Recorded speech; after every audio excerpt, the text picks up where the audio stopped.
Yeah, yeah,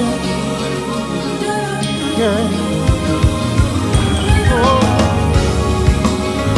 yeah.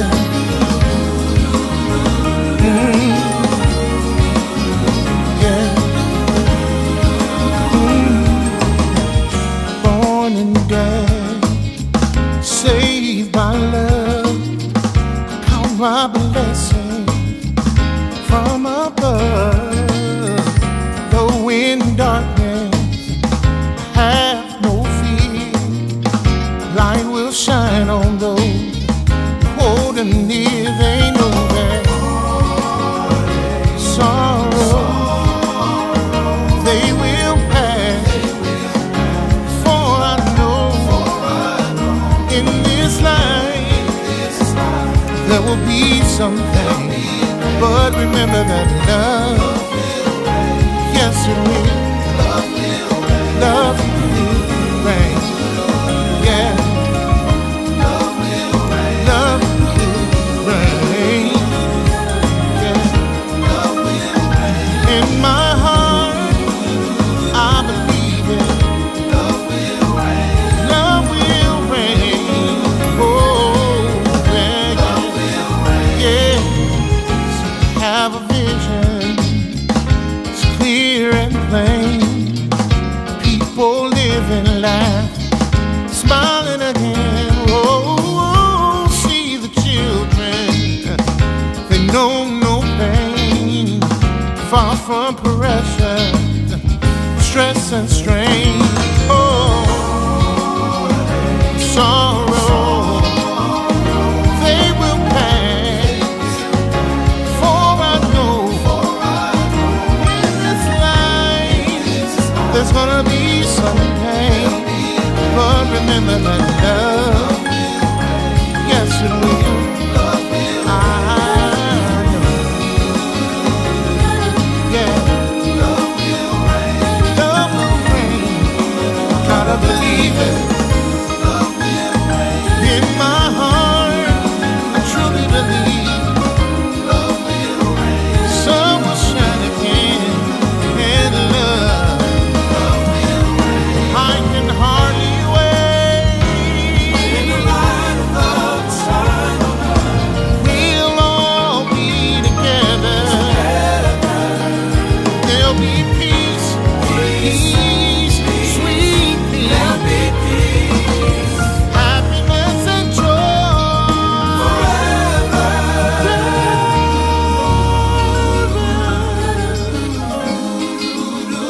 Oh, yeah. One day, someday, pain will be over and love will reign.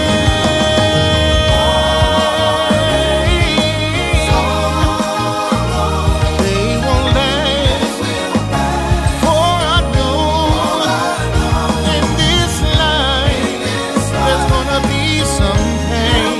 But in the end, love will reign. Yeah.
Love will reign. How about Kiara Coleman Ward? Give me some likes and loves and send us some stars for that fantastic song that was written by Kiara Coleman Ward, who is a part of our Love and Stuff community. Happy Valentine's Day. Whether you are married or single, booed up or unbooed, happy Valentine's Day to you. And I know that there are so many things happening in our world that will make us look at the downside of love, because there's police brutality, even here in Michigan, in East Lansing, on the Michigan State University campus. There were young people who were unfortunately killed, senselessly killed, and some that are still in critical condition, and we're certainly praying for them. There are so many things happening to us, Black and brown bodies especially, but to us in this world that we might not want to celebrate, but it is Valentine's Day. And whether or not you are sitting at home with a glass of Moscato or sitting in the dark, whether you are at leaving dinner, heading to a movie, wherever you are, I'm Marcus Holmes, the love activist. I am advocating for a better love in this world for you and me, one love at a time. And I want to wish you the best, the very best of a happy Valentine's Day. And you say, well, what's happy if I don't have a Bourbet? Stick around, because we got some opportunities for you to win some prizes, opportunities for you to connect to some powerful affirmations, which I think are very important. If you're saying affirmations, drop in the comments, me, I do affirmations, or give us some likes or loves if you believe in the power of affirmations. We got some powerful affirmations just with singles in mind, because you ought to know how amazing you are. Even if today your journey doesn't say I do, it doesn't mean that you should say give up. I don't. I want you to know how amazing and awesome you are. And we have 10 affirmations. You can adopt all 10 or any of them in your daily walk. And you know, when you begin to say it, you begin to believe it if you say it over and over, and you will begin to emit into the atmosphere something different than what you've done before. I know you say, it's another thing that I've done, but listen, it's worth trying something different if you want to achieve something different. And we also have with us two of the couples in and around the Love and Stuff community who have put some years in the game. And I wanted you to see Black love on display, because I don't want you to give up on Black love. I am so privileged and honored as the love activist, not love guru, not loveologist. I'm not a licensed love person. But listen, I put about 18 couples together, and they're all still together except for one that's no longer living. And I am not in business. I don't charge a fee, and I don't go around doing it for business, but I am in love with love. Yep, I'm a hopeless romantic. And I believe that I've learned so much from the couples that I've been around and the people that I've been around. I've soaked up their energy, soaked up their knowledge and their experiences, and I synthesized them to share with others. So that's why I call myself the love activist, not the loveologist. I study people. And people have shared, for whatever reason, so openly with me about their struggles, their trials, and triumphs. And I synthesize that information and share it with other people. And so, listen, there are some powerful couples in and around the Love and Stuff community, some that you will hear from today. And because we believe Valentine's is not just a day, it's a lifestyle, all year long, you're going to be hearing from couples in the Love and Stuff community, so you can ask them the questions that are really burning in your heart. You know, we got a couple in the Love and Stuff community. We have been talking with the Clevelands, chatting with the Clevelands, Taff and Sue Cleveland. Shout out to them, who are in Chicago, but they are transplants from Detroit. We did a series with them last year, and you're going to continue to hear more from them this year. But we wanted to reach out to a few other couples as well to talk to them, ask them some questions, and we'll be doing that all year long. And we'll be engaging you with the questions that are in your heart, if you want to say them aloud on screen, or if you want to send them in the inbox. It will be your choice. And these couples have agreed to come and to share from the transparent parts of their relationships. And so I'm so excited about that, because if you're looking for love, you ought to be able to look to somebody who has had love. Their experiences are going to be somewhat different than yours, but you can glean so much amazing stuff from them. And the reason why I know is because I share some of the amazing stuff with you in the community. And many of you have said, gee, that works. You ought to charge a fee. The cost is love. If you learn something in the Love and Stuff community, you ought to share it. And then you have paid the Love and Stuff community well by sharing that information. So take a moment, click share, whether you're watching us here live from the Love and Stuff community page. We love those Love and Stuffers. We love you. And those of you that are here from inside the Love and Stuff, we love you. We'll talk about that in a minute. And those of you that are watching on the Marcus Our Homes page or any other love groups here on Facebook, or if you're watching on YouTube events, or if you're watching on Twitch TV or Twitter, round of applause to you and happy Valentine's Day. Click share. Tag 5 of the closest people who you know need some love in their life or have some. 5 of those that you are connected to who may or may not be seeking love, but may have something for the conversation to join us tonight in this discussion. So I'm looking across the pages. I think I saw the first person I saw anyway, but I'm going to let them choose. I think I saw Eddie Cooper Jr., and I don't know if he is still here, but he'll hear in the playback. We designed this, Eddie. It's called Valentine's is More Than a Moment. It's a lifestyle. And you and your missus will get a free shirt. It's a body shirt, so it kind of fits you snug.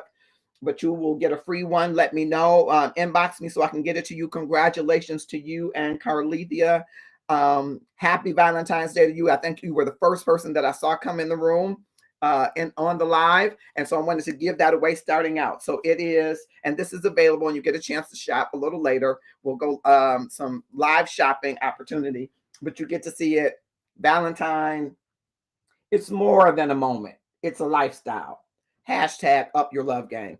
Eddie Cooper and his lovely wife have won that.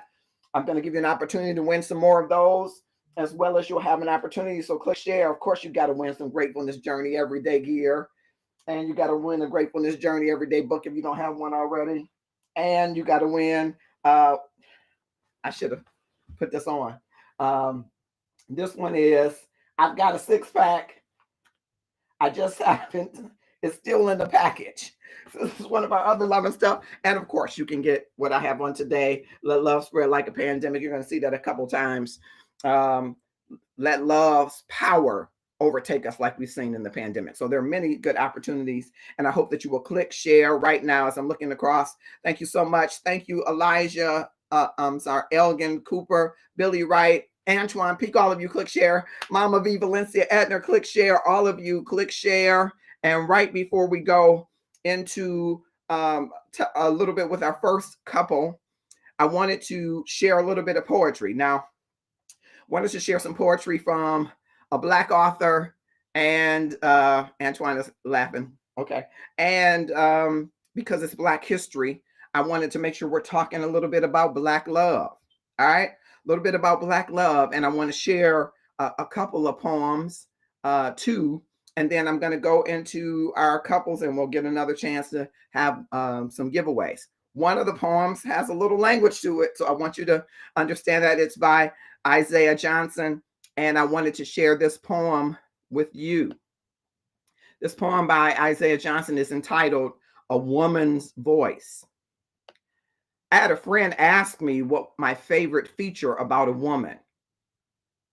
My reply, a woman's voice. Really? You mean to tell me that it's not nice toes, nice legs, nice thighs, fat ass, slim, thick, 34 C cup, pretty smile, cute nose, real hair? No. All that is necessary for my Johnson, but my soul is attracted to how a woman sounds. Before I even lay eyes on her, I want to be like, where is that sound coming from? Is that somebody talking or singing a lullaby? The voice I'm attracted to is soft and baby-like. You know, like someone that got in trouble and trying to get their way out of it in a baby-like tone. That's the voice. That's the voice that gets my knees weak and body discombobulated. I love that sound of a woman's voice. Not only am I attracted to the tone, I'm also attracted to formation of words.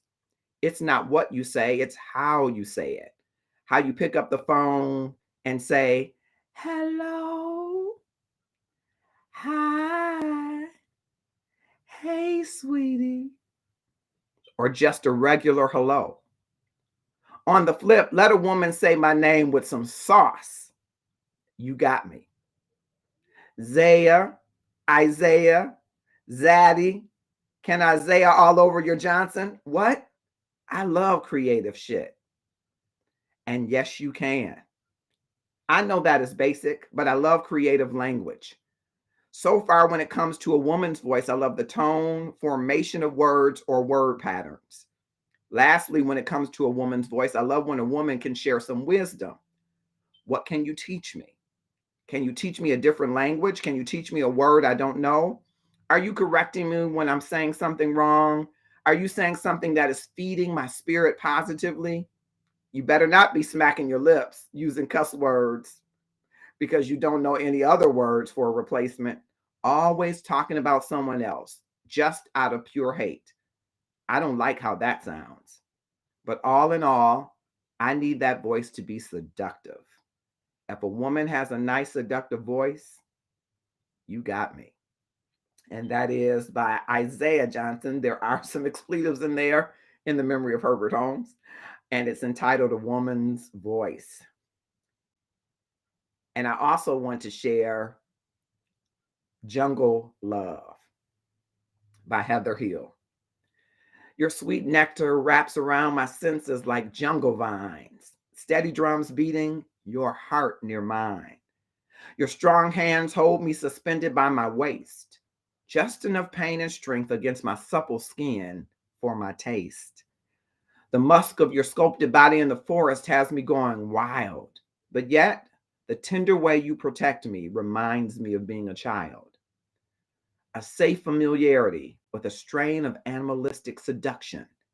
Your invisible hold over me leaves me arrow poisoned, unable to function. My long dark hair wraps you with smells of coconut and ocean sun. Your locks full of mud and enemies, blood together, my warrior. We make one. Wanted to share those two poems, and I'll have a couple of others that I may share if time permits. I wanted to be able to do that, and thank you for joining us. Happy Valentine's Day. And again, I shared in the memory of Herbert Holmes, there were some expletives in Isaiah Johnson's poem, but I think you get the point. It was, he loves the sound of a woman's voice more than anything else. And if there are brothers here and you can attest to that, and you love that sound, or you love it to stimulate your mind and not just your Johnson, his words, of course, play on Johnson, not mine necessarily, but the love of a woman's voice. So women, remember that there's a way with your voice that you can woo a brother. And maybe if you just put it in a certain tone, he might enjoy that. It's Valentine's Day, and I am excited that you are here. And I'm going to give you an opportunity in a minute to win some more prizes. But I want to go for those of you that are single. And I know that for some in the Love and Stuff community, some are, this is your first Valentine's Day without your spouse. You're divorced now, or you're widowed, and it's tough for you. And I want you to know we are thinking about you today. We understand that this is a tough road. Some of you have been without love for some time, and you're wondering, what's wrong with me? Why can't I come into the love that I want? I'm good. I'm hardworking. I'm, finish the phrase, right? Everybody is wanting that love, and you deserve that love. And so I thought it would be fitting to have these special affirmations. And I'm going to start with two of them now before I go into our first couple's questions, because we asked both of our couples that we'll be sharing tonight 5 questions, and they will be sharing their responses tonight. And I hope you will glean from their responses to think about how you might navigate relationships, how you might move forward in relationships, and to see that marriage is both love and work. It's both compromise and joy. Not that those are extremes, but or opposites necessarily, but it has so many different layers and facets. And so I hope that tonight you will glean some of that from them. And so I want to go into um, these affirmations. I'm going to go into these affirmations because our love is front and center. And I want you to be thinking as a single person that you're a whole person. And that's your first work. That's your first ministry, to be the whole person, right? And so these are affirmations for singles. And as they come up, I want you, these first two, and we'll go throughout the night, I want you to Repeat these after me. Hopefully, you can see them. I am enough. I hope you're saying it. I am enough. And I am worthy of love and happiness. I am enough. And I am worthy of love and happiness.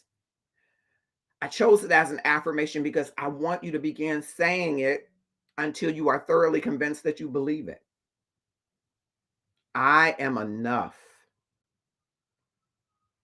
with your roles, with your flaws that you call flaws. There is somebody who will love your flaws, but you must first love them.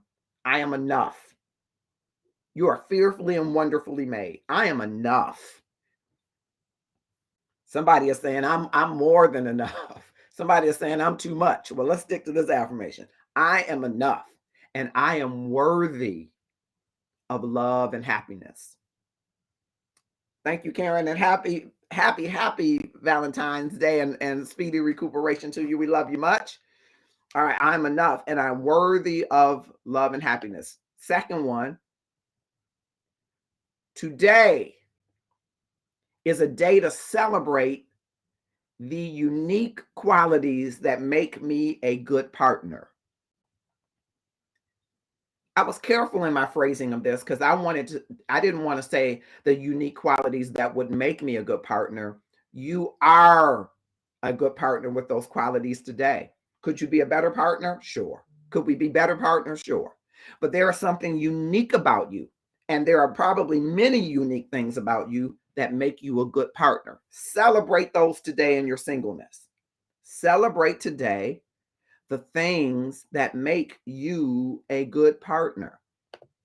We're going to get through more affirmations as we go, but I wanted to share with you one of the couples who have shared their questions and they're in and around the Love and Stuff community. I am excited to have both couples, but we're starting with one of the couples right now. And this is a little bit about them.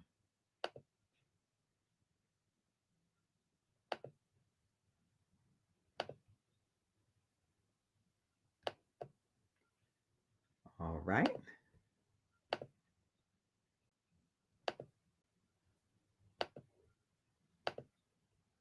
Okay. All right. We're going to try to. Okay.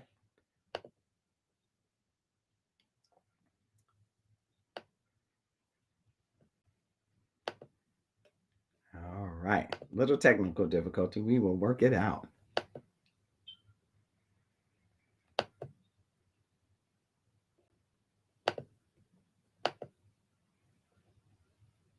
All right.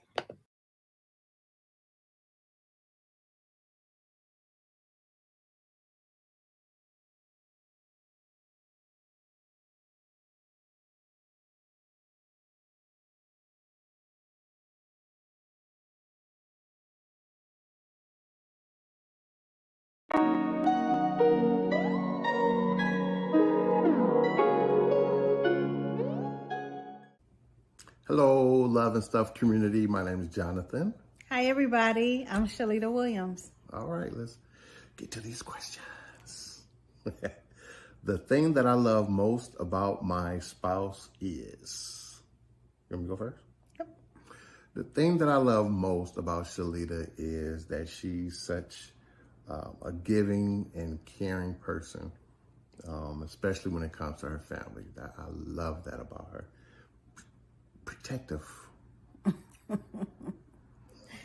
And I would say the thing that I love most about Jonathan is his differences from me. He allows me to see things differently than what I might have thought or do.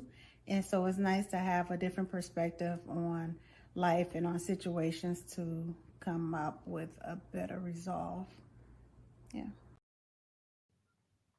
That's Jonathan and Shalita Williams, who are part of our Love and Stuff community and been around since day one, purchased our gear, and have been married for over 28 years. In April, they will be married 29 years. And I tried to play their intro. It's not letting me do it. All right, I'm trying to fix it. Help me, somebody. Okay, it's not playing. Okay, so we missed their intro, but they had a beautiful intro, and maybe I'll have to play it as an outro. A wonderful relationship.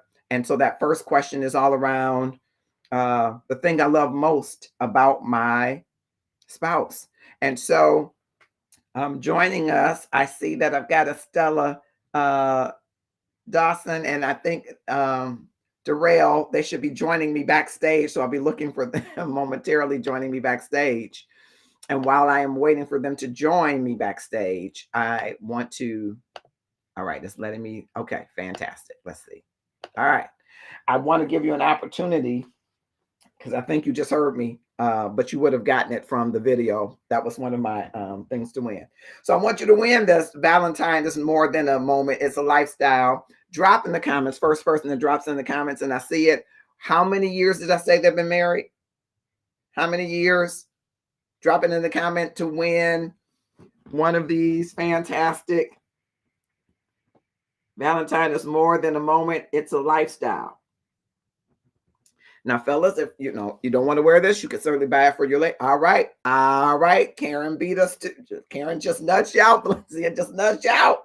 All right. 28 years. Yes, it'll be 29 very soon. Karen, make sure you inbox me so that I will remember to send you this, and Eddie and Carlitha. So you guys are winning this. It's a fitted one. So it's not a sweatshirt, but let me know if you like it in a sweatshirt. I can make it happen. All right. If you want to get in a sweatshirt, not on my page. Not on my page. I'm not sure what you're telling me, but you're telling me something good. I know. Okay. All right. So I'm looking for Stella and Darrell to join us. All right. Fantastic. All right. We'll give them a chance to join us. And right. I, of course, want to give you a chance to win some gratefulness everyday gear, and we will get that going in just a moment. We'll see where our guests are. Click share and tag someone. You were first on your page. Well, not on mine. I'm sorry. Not in my comments. Not in the comments. It says her first, but hey, all right. You all can share. Okay.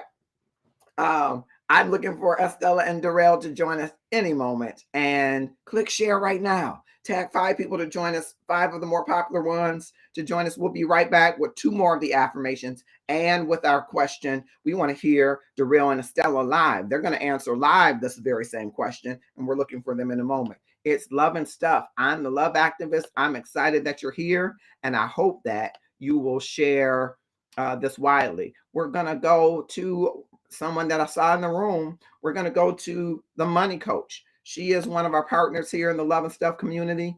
Powerful Money Tools, LLC. We can all up our love game through our finances. And Christina, Money Coach Smith, is here to help you. Thanks, Christina, for being a valued partner. Let's hear from her. Welcome to Powerful Money Tools, LLC. At Powerful Money Tools, we are here to prepare for your future. We want to talk about financial freedom. Financial freedom is budgeting, credit building, and also financial education. So once again, welcome to Powerful Money Tools, LLC. We can't wait to help you in your financial future. We can't wait to help you with your financial future. And listen, Christina has already helped people in the Love and Stuff community get on a better footing. If you are ready for this year to be everything that you need it to be, let's get your finances together. Let's talk to Christina. You can reach her across platforms. Christina, thank you for being a value partner of the Love and Stuff community and part of the Love and Stuff community and inside of Love and Stuff. We absolutely thank you for that. I want to go back to those affirmations because we're talking about those of us that are single. We don't want to be like, oh my God, I'm single and I'm out here and it's Valentine's Day and I don't have no love. Well, you might not have the love of relationship that you want, the boo or bae that you want, but you do have an opportunity to celebrate your wholeness as a single.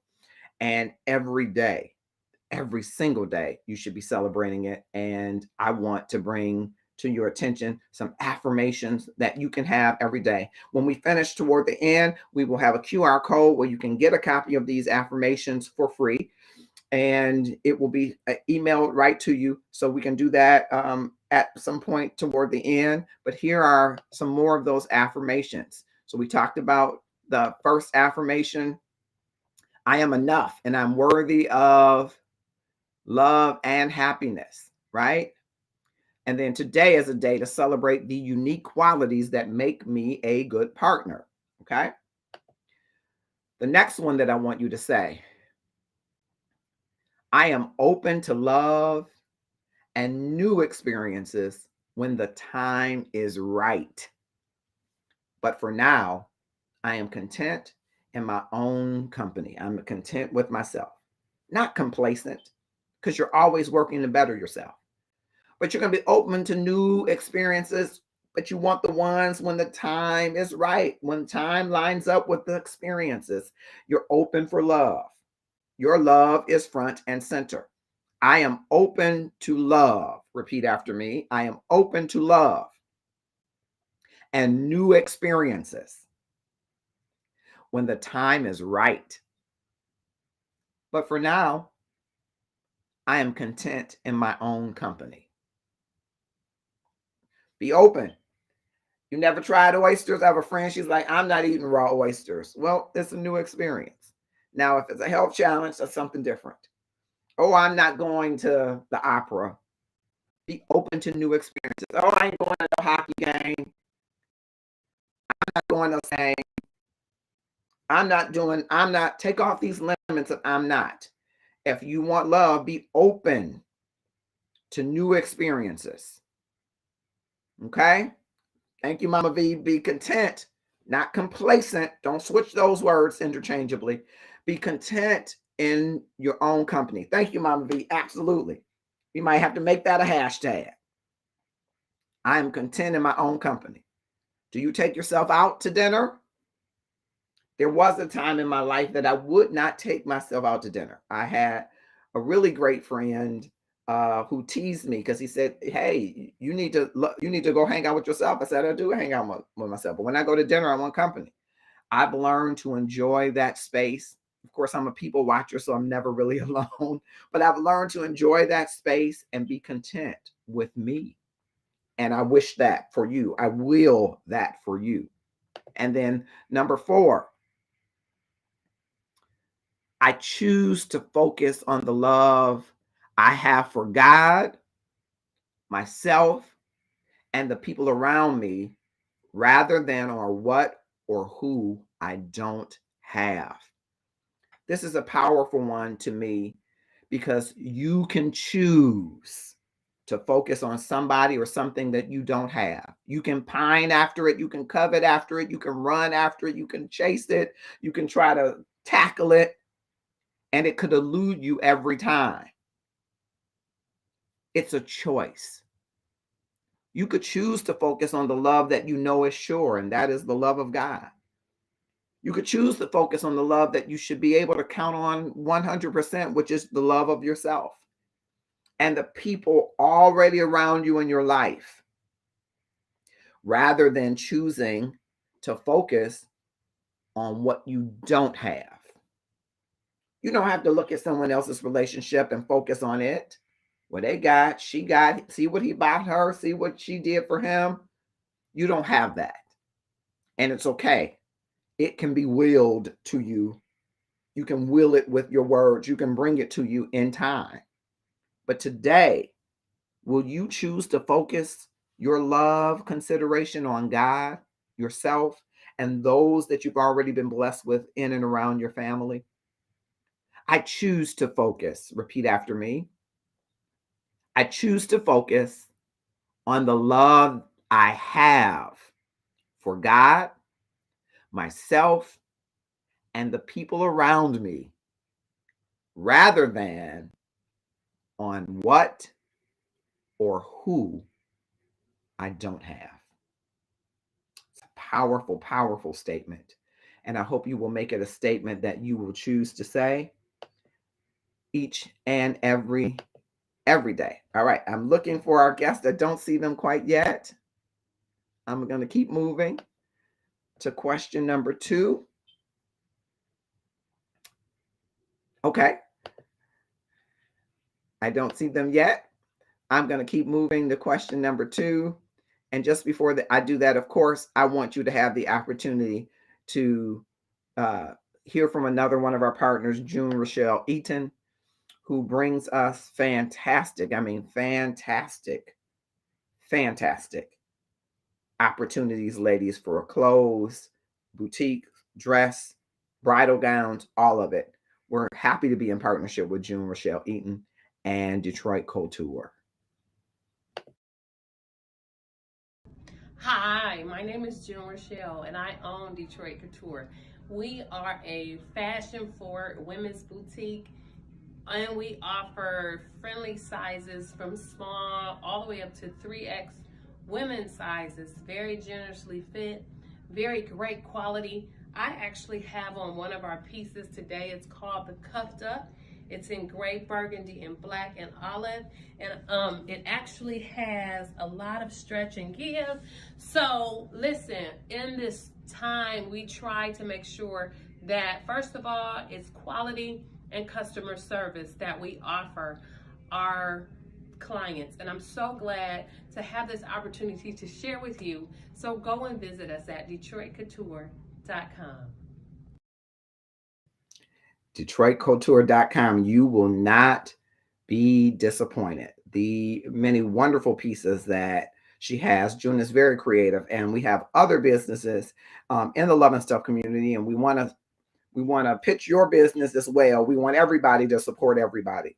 But June prides herself and her organization in top quality customer service and quality products.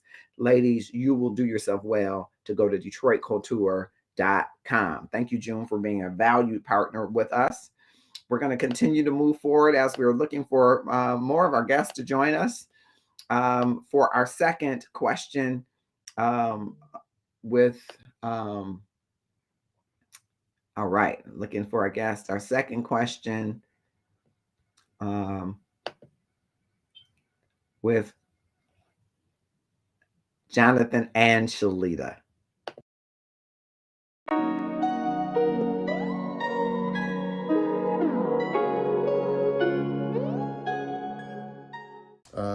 How did I know that she was the one? Let me go first. It might sound a little bit cliche, but I heard the voice of the Lord tell me that she was my wife, and I heeded that call and that instruction, and I accepted, and I agreed, and we're here. And I totally agree. I think our coming together was totally by faith and believing what God said for us. Those who know us know our story. And so definitely God's doing, and it was the best decision we could have ever made. Yes, totally agree.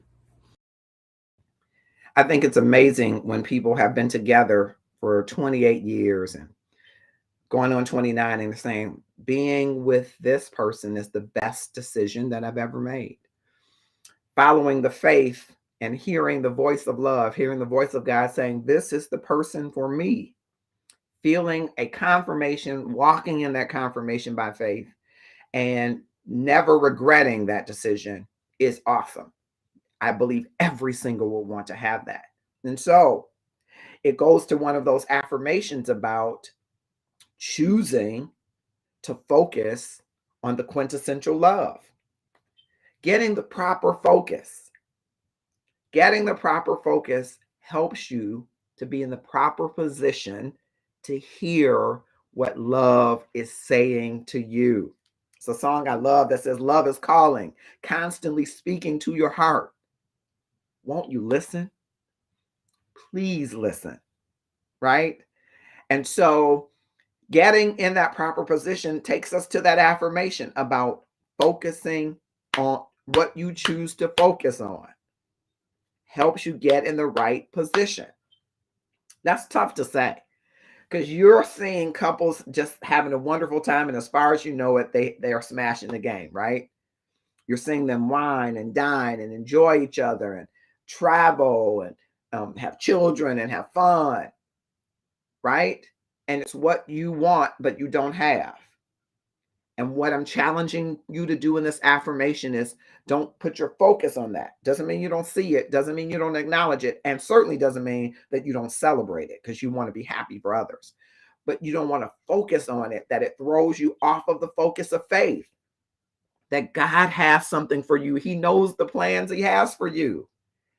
That love isn't something that you just have to throw away. Love is something you have to choose to focus on. And the proper focus is first the quintessential love, right? And then as He is poured into you, as He is building your own constitution around your worthiness, that worthiness begins to pour out of you and into your relationships with others. And there is no one more attractive than you when you are serving your purpose in this world, understanding your worthiness. You're already beautiful. You're already attractive. You're already handsome. You're already smashing the game. But it's nothing like you living your life on purpose in worthiness and knowing that you are all that God called you to be. That's when you're most attractive to someone. And that's when you will draw to you that person who is looking for you, right? But it takes time to get that focus together. And that's why I want to make sure that these affirmations are something that you can tune into and something that you can easily put into your life just every morning, every night. Say these 10 affirmations, and we're going to move to affirmation. We're moving to affirmation number 5 because these affirmations are so important. And I hope that at the end you will get a copy of the affirmations. Fantastic. So we said, I am enough and I am worthy of love and happiness, right? That was number 1. Today is a day to celebrate the unique qualities that make me a good partner. You got qualities that make you a good partner today. I am open to love. I think this is probably one of my favorite ones. I don't know if you can tell that. And new experiences when the time is right. But for now, I am content in my own company. I'm content with myself. I choose to focus. I choose to focus. I choose to focus on the love I have for God. I choose to focus on the love I have for myself. I choose to focus on the love I have for the people around me rather than choosing to focus on what or who I don't have. I choose to focus. I choose to focus on God because everything I need is really in Him, but that's a whole nother other. I am grateful. Of course, you would probably see a grateful manifestation coming from me, right? I am grateful for the freedom and independence that being single provides me. Now, we need to connect with Christina, the money coach, if we don't have freedom in our finances. And we need to connect with Inside 11 Stuff if we don't have freedom in our self-care. If you aren't living your best life,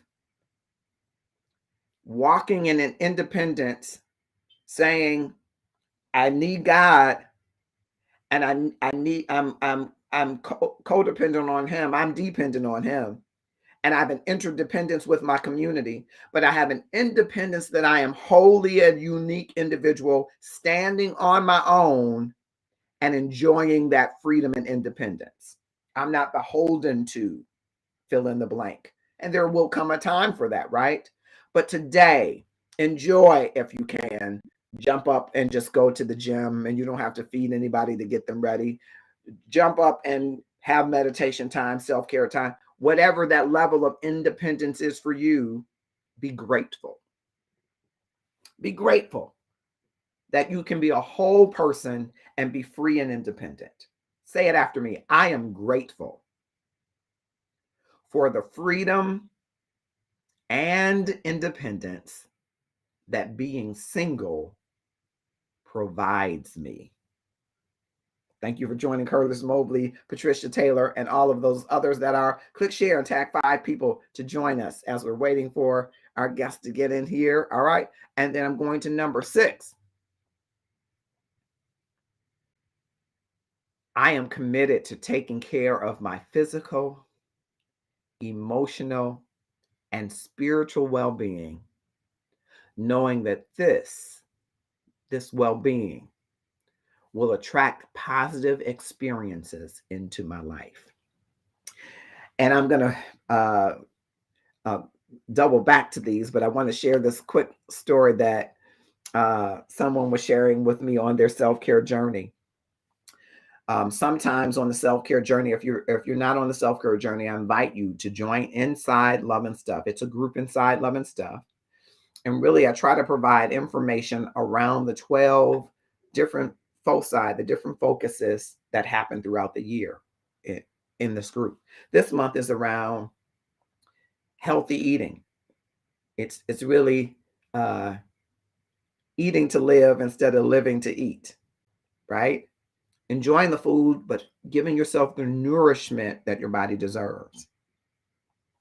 And someone was sharing with me that she decided to go put to use my grocery store experiment. You know my grocery store experiment. You do, right?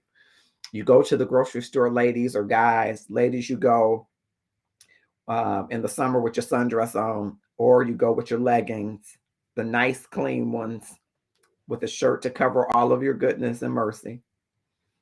Fellas, you go with your gray sweatpants. Go gray sweatpants. I'm not going to tell you, go commando. I'm not saying go commando, brothers. Just go gray sweatpants. And you go to the grocery store. Go to the grocery store you always go to. You can venture out if you like, but go to the grocery store you always go to. Okay? Go in the grocery store and go up and down every aisle.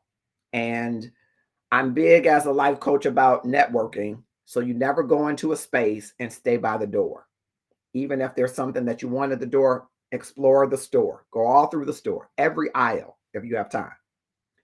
Up the aisle, down the aisle, up the aisle, down the aisle, until you see something that's not on the shelf that you want to talk to, him or her, right?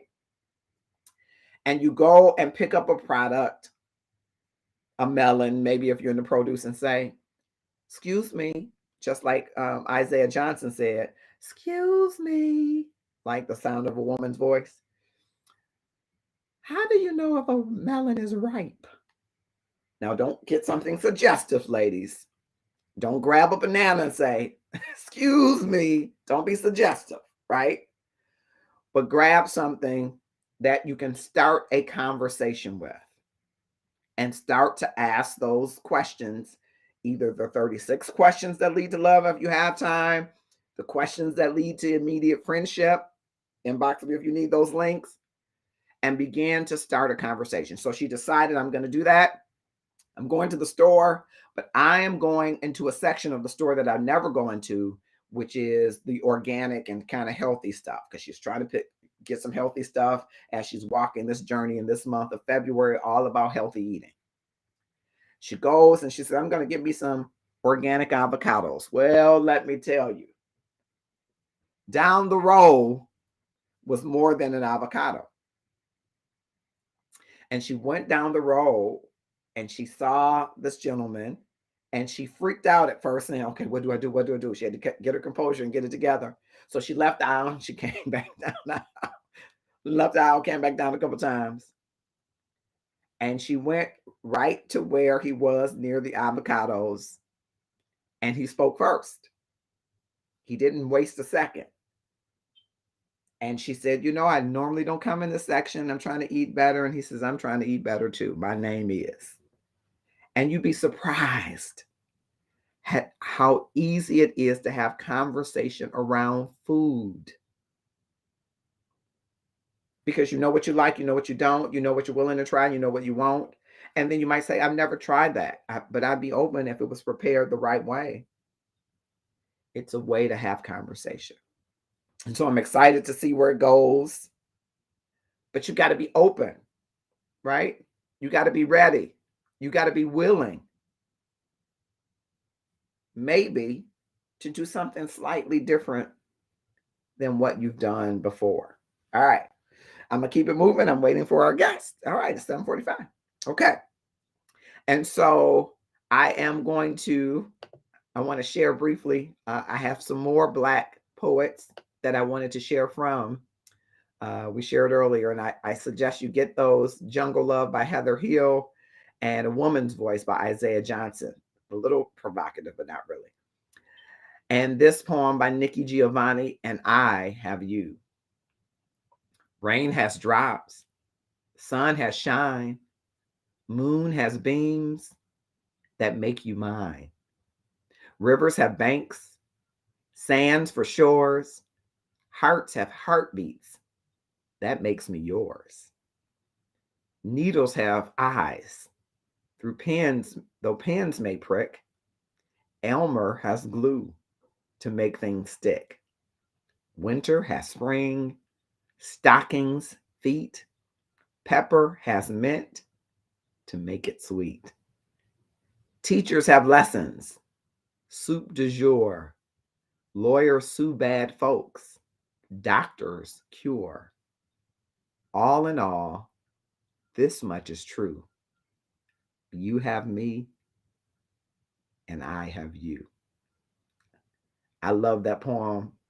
I must admit, I've used it a few times in my day. Touched by an Angel by Maya Angelou. We, unaccustomed to courage, exiles from delight, live coiled in shells of loneliness until love leaves its holy high temple and comes into our sight to liberate us into life. Love arrives, and in its train comes ecstasies, old memories of pleasure, ancient histories of pain. Yet if we are bold, love strikes away the chains of fears from our souls. We are weaned from our timidity and the flush of love's light. We dare be brave, and suddenly we see that love costs all we are and will ever be. Yet it is only love which sets us free. For me, words get me going. And I just had a word moment there. I think it's a great thing to do to share with your loved one, the one that you love, words of poetry. It's practically free. But if the words reflect your feelings, it's a powerful way to connect with someone. And so I would say, in those early moments of dating, that you get some poetry out and see how it lands on the other person. It might be opening someone up who doesn't read often, someone who's not into reading or poetry. It's getting them open to love and new experiences. So love isn't just about the routine, which routine is part of love. It builds the discipline of love. If your love has no routine, your love cannot be counted on. It builds the discipline of love. It tells you what you should and should not do to violate the covenant of love. Love has a routine. But there are some things in love that require you to be open to new experiences, to new taste, to new sounds that aren't part of the routine. And I would say to anybody that is saying, well, I feel like I can't find the love, be open to the new experiences, because you might be awakened to an experience that you had never considered if you are open to it. You won't be awakened to it if you're not open to it. It will crash into you. All right. I think I finally got some guests in here. We've been trying a long time to get these guests in here. And so I am going to have these guests come in and this is just a little bit about them. I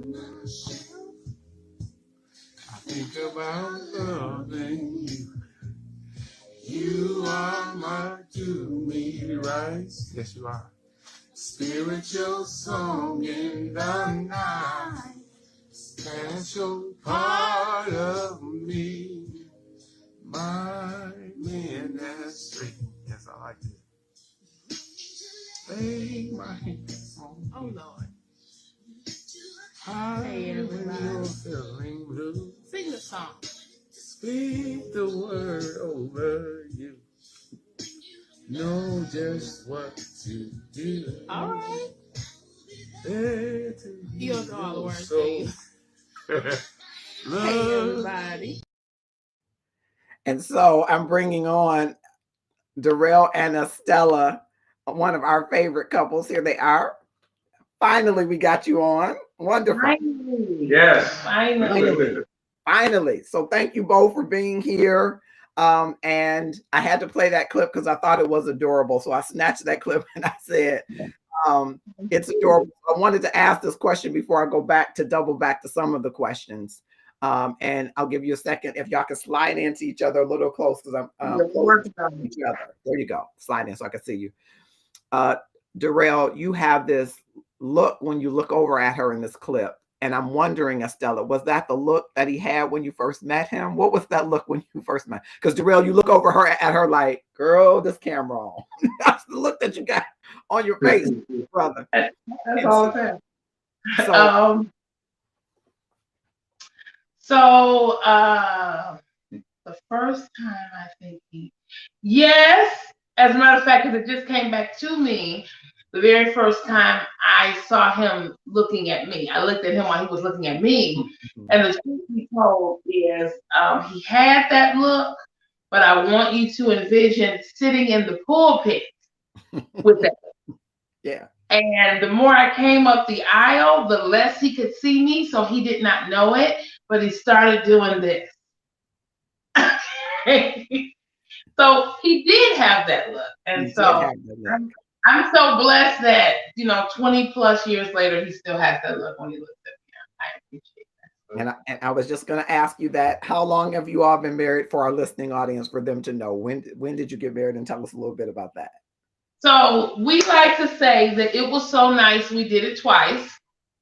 So we had a private ceremony on Friday, January 24th, 2003, and then we had a very public wedding. I made her a promise that we would, even though we had the small weddings, I promised her that if I got well, because I had cancer, matter of fact, when we had the small wedding. You just got over it. Yeah, I just gotten over it, my radiation treatments, and I promised her, I said, if the Lord let me live, I promise that we'll have a big wedding, and that's why I had to hold to my promise. We had the big wedding, which was August 3rd, which you and your amazing group sung at.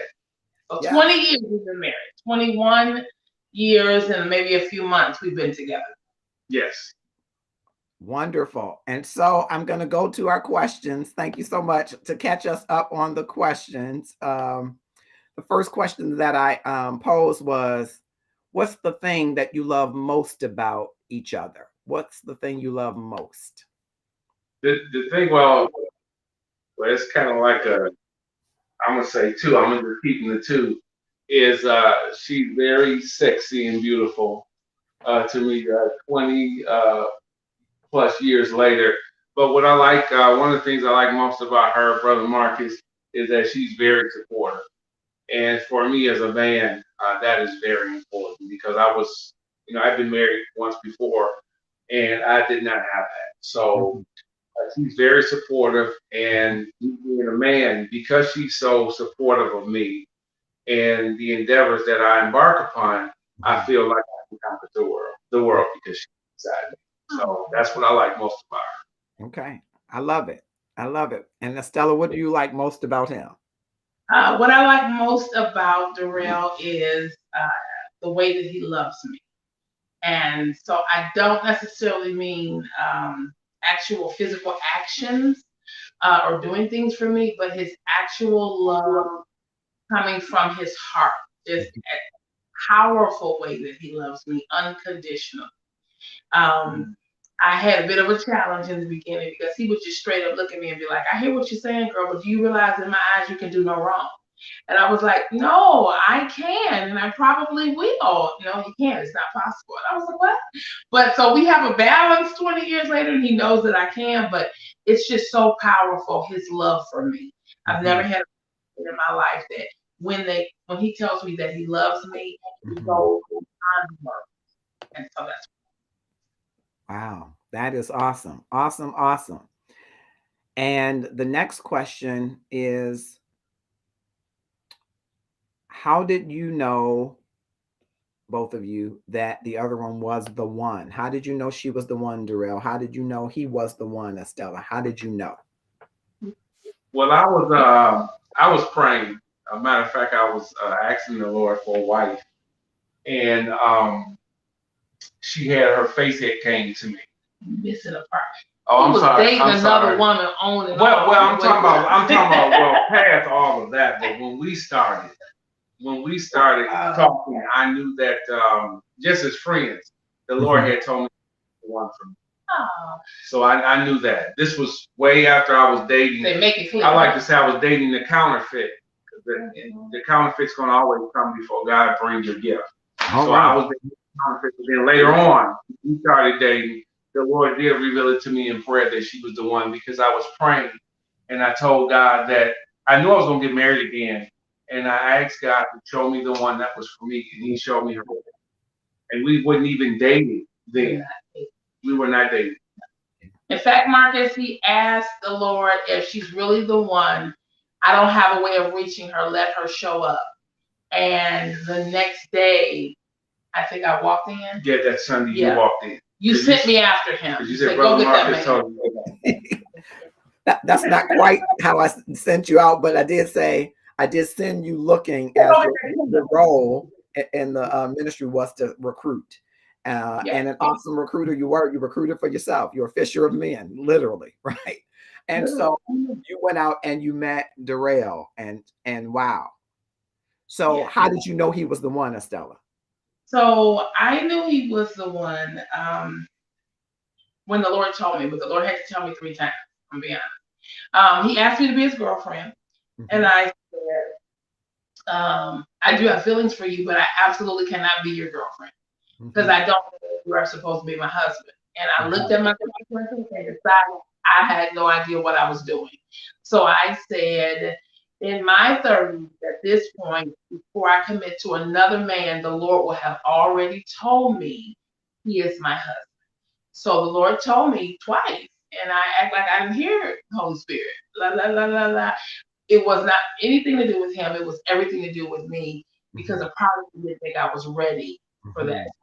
The third time when I absolutely knew he was the one, it was during a revival service. I was writing out my envelope, being disobedient. You know how they say no talking, during all, and I was writing, not paying attention to what I was writing. And I looked down and I had written my future married name. And I wrote Estella Dawson. Wow. And I was like, who switched this envelope? I've never been a little doodler, when you like boys, when you're younger, you write it wasn't me. So I looked down at it and the Holy Spirit clearly said, that man is your husband, and I will not tell you again. Wow. And I burst out crying. But that is how I knew. Wow. Wow. So you kind of had some reservations about being ready. And then yeah. I had just got to the good part. I was enjoying being single. You was even doing like singles. Oh yeah, I was preaching and teaching at single conferences and enjoying finally being single and not asking God why. Where's my mate? What is going on? All of that, and I was enjoying my time with the Lord, enjoying learning more about myself, enjoying doing some ministry things, just finally enjoying being single. He was like off the market. And in love with God, and he said off the market because I think he wanted me to be more in love with him, the giver, than the gifts that he was about to give.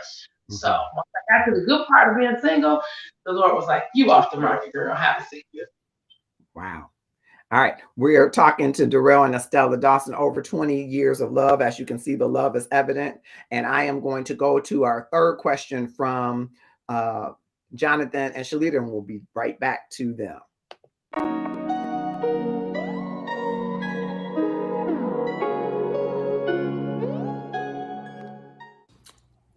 Let's see. What area of our marriage relationship has required the most work? I would say in our way of dealing with finances, that's really has been our only problem area, if you want to call it a problem, challenging area. Though it's challenging, it doesn't stop us from growing or anything like that. It's agreeing. Yeah. It's just that will be our hardest part of how we do things, and when it comes to finances. For an example. Here we go. You gotta give you guys examples of what we're talking about. So I am the type of person who really likes to pay things off. You spend it, let's pay for it and get it over with.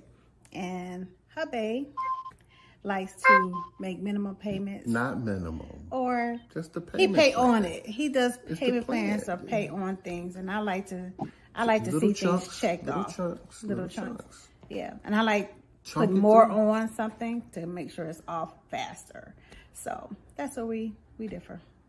But it's all good.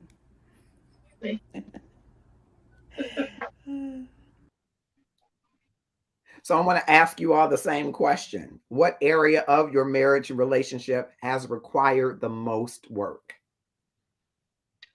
For me, I would say communication. Okay. Because, I guess being previously married, I had some, I think it was some trust issues, some rejection. So basically, I was having some communication skills with her. So I had to work very hard through the course of our 20 years of marriage to learn how to, I guess, compromise, do some conflict resolution skills instead of forget it or I'm done, because that police officer part of me will come out too. Like, either, the whole attitude is, either we don't do this or whatever, or else. And so I realized that with Stella, my wife, no, it ain't like that. Either we gonna talk or she gonna wait me out. So I had to learn for me that the communication aspect of our marriage was probably the hardest for me. But I think we're there now. Yeah, we're there now. And Darrell, would you say communication among other maybe that you talk to, communication hard among fellas in general, do you think? I think, yes, I do think for the most part, yes.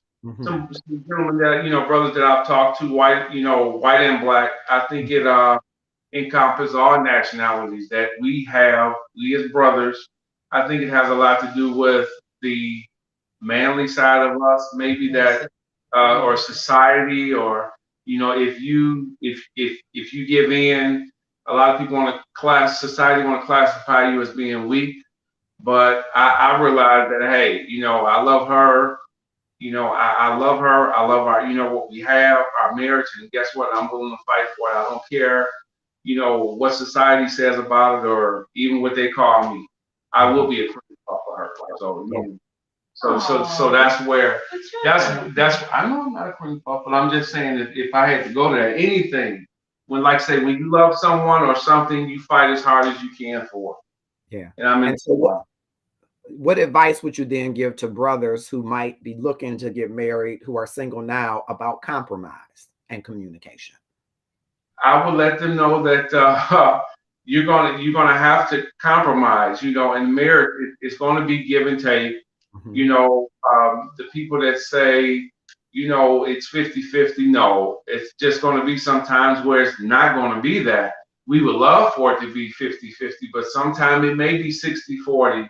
Sometimes it may be 70-30 for whatever reason. It could be health issues. It could be a spouse dealing with something. But I would tell them to continue to fight. If you have a problem with communication, go and talk to a counselor or somebody. I have like 3 counselors on speed dial if I have that problem, or if I'm at a wit's end where I don't know which direction to go. I have 1 or 3 counselors that I can call and get some type of advice. But it's okay. Men need advice, me and her. That's the advice that I would give them. Oh, wonderful. And Estella, what would you say is the area of your marriage or relationship that required the most work? I think the area that required the most work for me was to stand down. And what I mean by that, not that I was ever a woman, I am woman, hear me roar. But there are times, there are times. What you say? What'd you say, Darrell? I say This even though she roars naturally because she is, she's powerful. She's She's an alpha woman. Yes. she's the alpha woman. She's animated. She's outgoing. That's her. She does it naturally. Yes. Go ahead.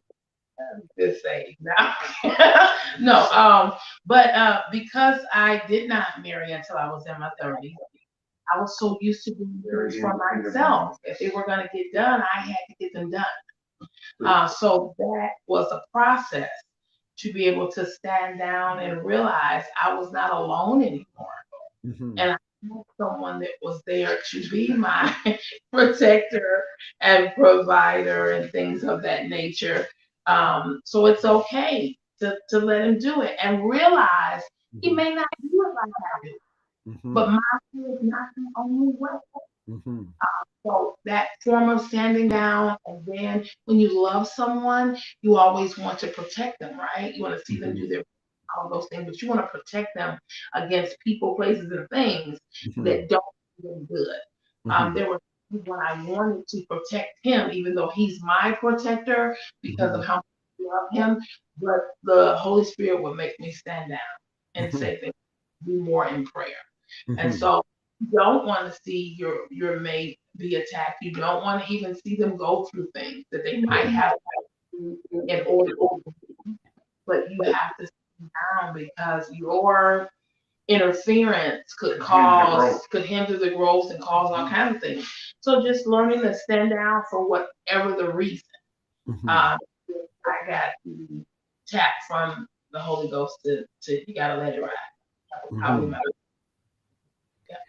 Sounds like lessons in communication, compromise, humility. What advice would you give to a woman who, like you, was used to doing everything, frying the bacon in the pan, bringing it home, all of that? Trying to make a sandwich, taking the bacon package out, throwing it away. My advice, quite honestly, is that submission is not a dirty word. It's not a bad thing. It's actually a wonderful. When you have waited for the right person, and you all communicate, and that person respects and honors you, you have to learn to trust them. You got to communicate. You got to trust. Is it work? Yes. Is it worth it? Absolutely. That would be the advice. All right. Oh, he said, and being the head doesn't mean that you're ruling with an iron fist. That you're taking your rightful place. Yes. And sometimes you take it from the world. That's right. To protect me from that. Yeah. Before I go back to Jonathan and Shalita on the next question, I wanted to ask a follow-up to that. So what do you do when you have a big decision that you want to make and you think one way, Darrell, and Estella, you think another way? How do you come to compromise and humility in that situation? Yes, sir. It's ironic that you mentioned that because I was thinking about that one day on the way to work last week about how when we have big decisions to make that, we compromise. It's not like, okay, we have a decision to make, but then at the end I make the final decision. No, we come to some type of, compromise agreement, and it could very well be, part of her way, then we'll deal with it then, half of the way, and then maybe later on at the end, dealing with this same decision, then I may, get the end part of it, or it may be vice versa. I may get part of it in the beginning, and then she may get her part at the end. But either way it goes, we have, came to a compromise. And that's the only way that, in my opinion, that a marriage will last is that there is compromise. It can't always be her way. It can't always be my way. But as a man, it's okay. I had to get it in my mind that it's okay to compromise, and it doesn't mean that I'm a wimp because I compromise. What it is I'm trying to save and preserve our marriage, and that's why compromise is so important. So I think as a woman, the for men and women, you have to be realistic and realize sometime in communication and compromise, you're gonna have to have more than one conversation. That first conversation might turn into a little heated fellowship, which is what we call, being at odds, heated fellowship. So you might have to table it for a moment and come back to it. Yes. That's the first thing. Level heads do prevail. The second thing is I would say for men, have an open mind to what your spouse may be presenting. It doesn't take anything away from you to listen, and it doesn't take anything away from you if what she's presenting may be a more effective way of doing something, obtaining something. It's not better, because that's a trigger word. Exactly. But it may be a more effective way. And then finally, I would say to women, it's how you present a lot of stuff that goes a much longer way than what you present. Mm-hmm. Mm-hmm. All right. That's some good advice. I'm going to give some folks a chance to win our Valentine signature. Valentine is more than a moment. It's a lifestyle. We want you to have a chance to win it. If you can tell us how long Darrell and Estella have been married, the first to drop it in the comments wins one of these shirts. Drop it in the comments. Drop it in the comments. First to drop it in the comment. Valencia, you got it. It's 20. And thank you all for joining us. Woodsy Lynette, Omar, Brad Much, all of you for joining. Click share, tag some people to join us. We're talking with Darrell and Estella. And now we're going to our next question with Jonathan. Thank you, Woodsy Lynette. You were after her. But Marilyn gave y'all 2 extra years. She said 22. Okay. We'll take that. They said they'll take that. All right. We're going to go to Jonathan and Shalita, who have been married for over 28 years. We have been blessed in the Love and Stuff community with great people on and around the community. All right. Hold on one second.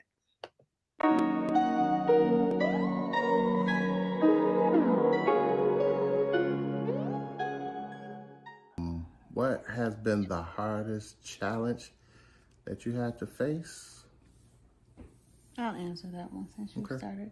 I would say the hardest challenges have been the loss of losing loved ones for us. We've lost a lot of people on both sides, and so throughout our whole relationship. So I would say that has been the hardest challenge is knowing how to move forward, how to be supportive of one another, grieving, and just dealing with those raw emotions. And the challenging part has not been with each other, is how to live life without those people in our lives that were pillars in our lives. So that has been the hardest part, is seeing your environment change that you really don't want to change.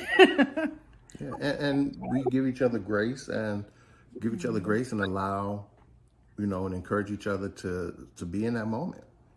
Experience it. It's real. Grieve, mourn, do whatever you have to do. And I'm here for you. You're here for me. And, we get through it. Sometimes it's easy. Sometimes it's difficult. But we give each other grace and we get through it. Yeah, for sure. So far, so good.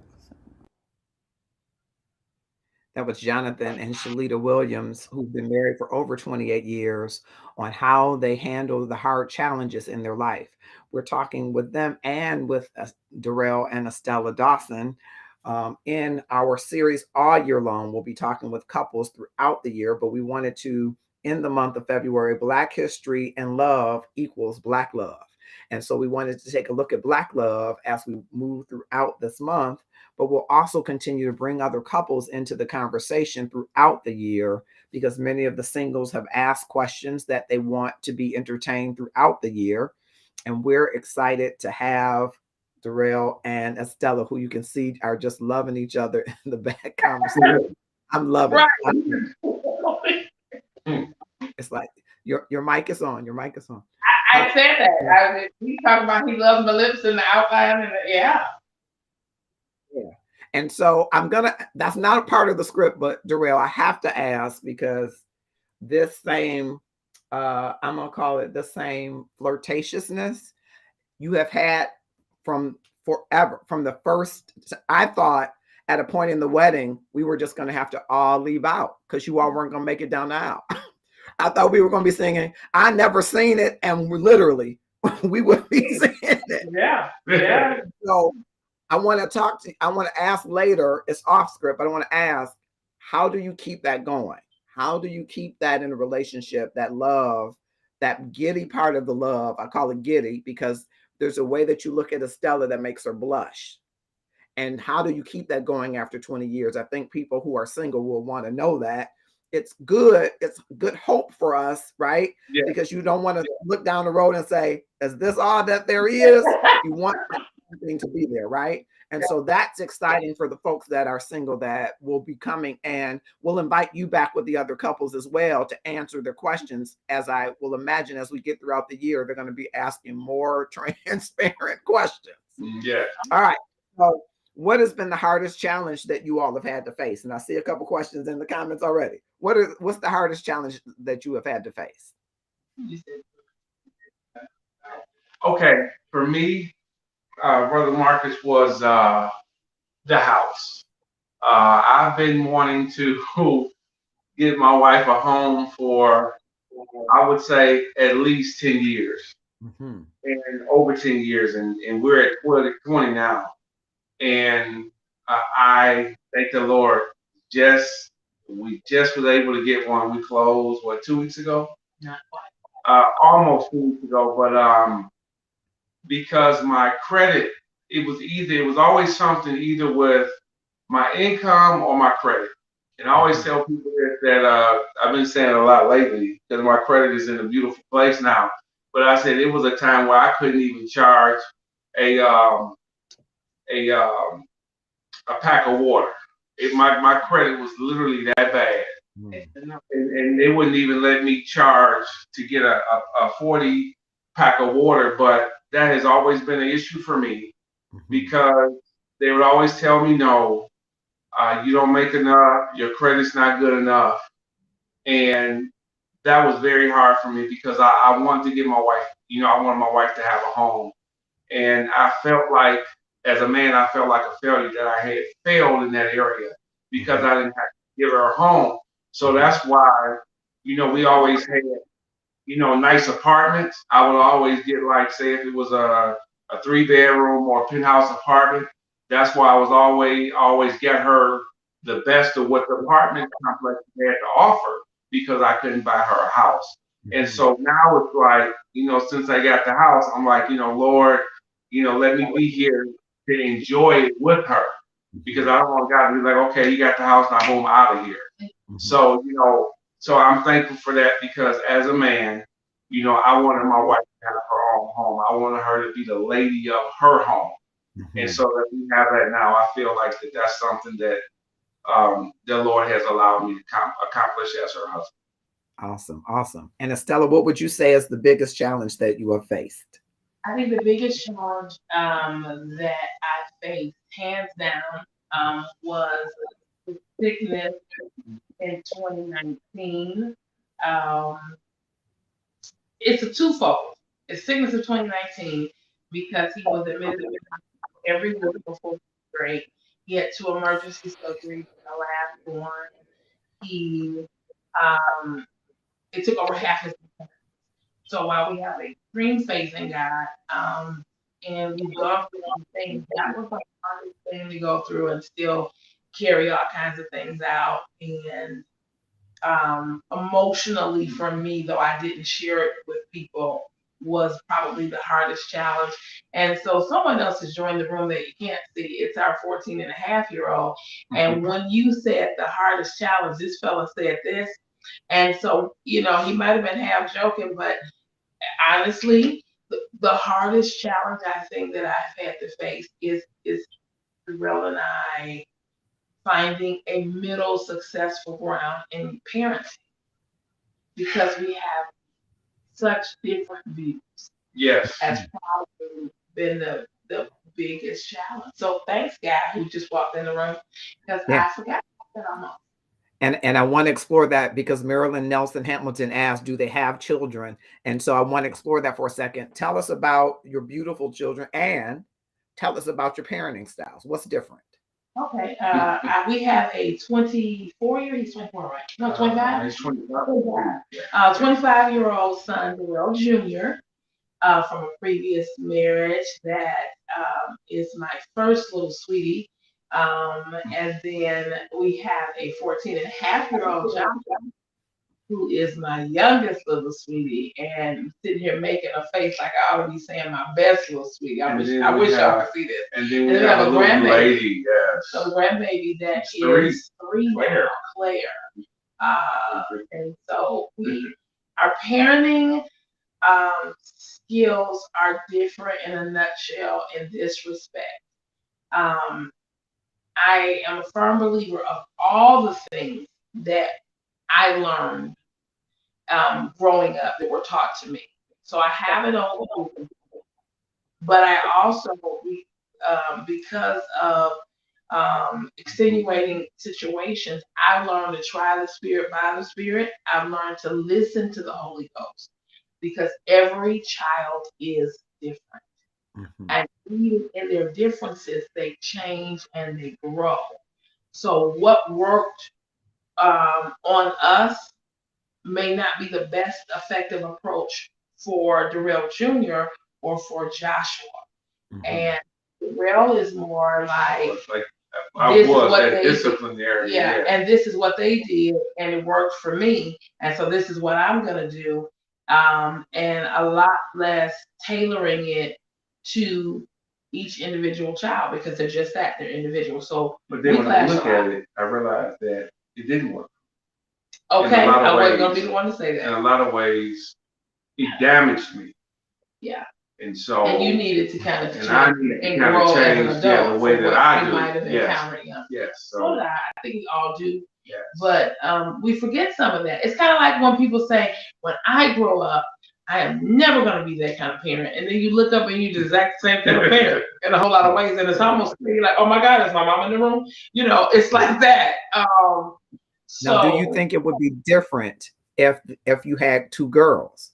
Do you think you would be different? It would be ridiculous, and I would have an apartment nearby, and I would leave the three of them right up in here. That's all I got to say about it.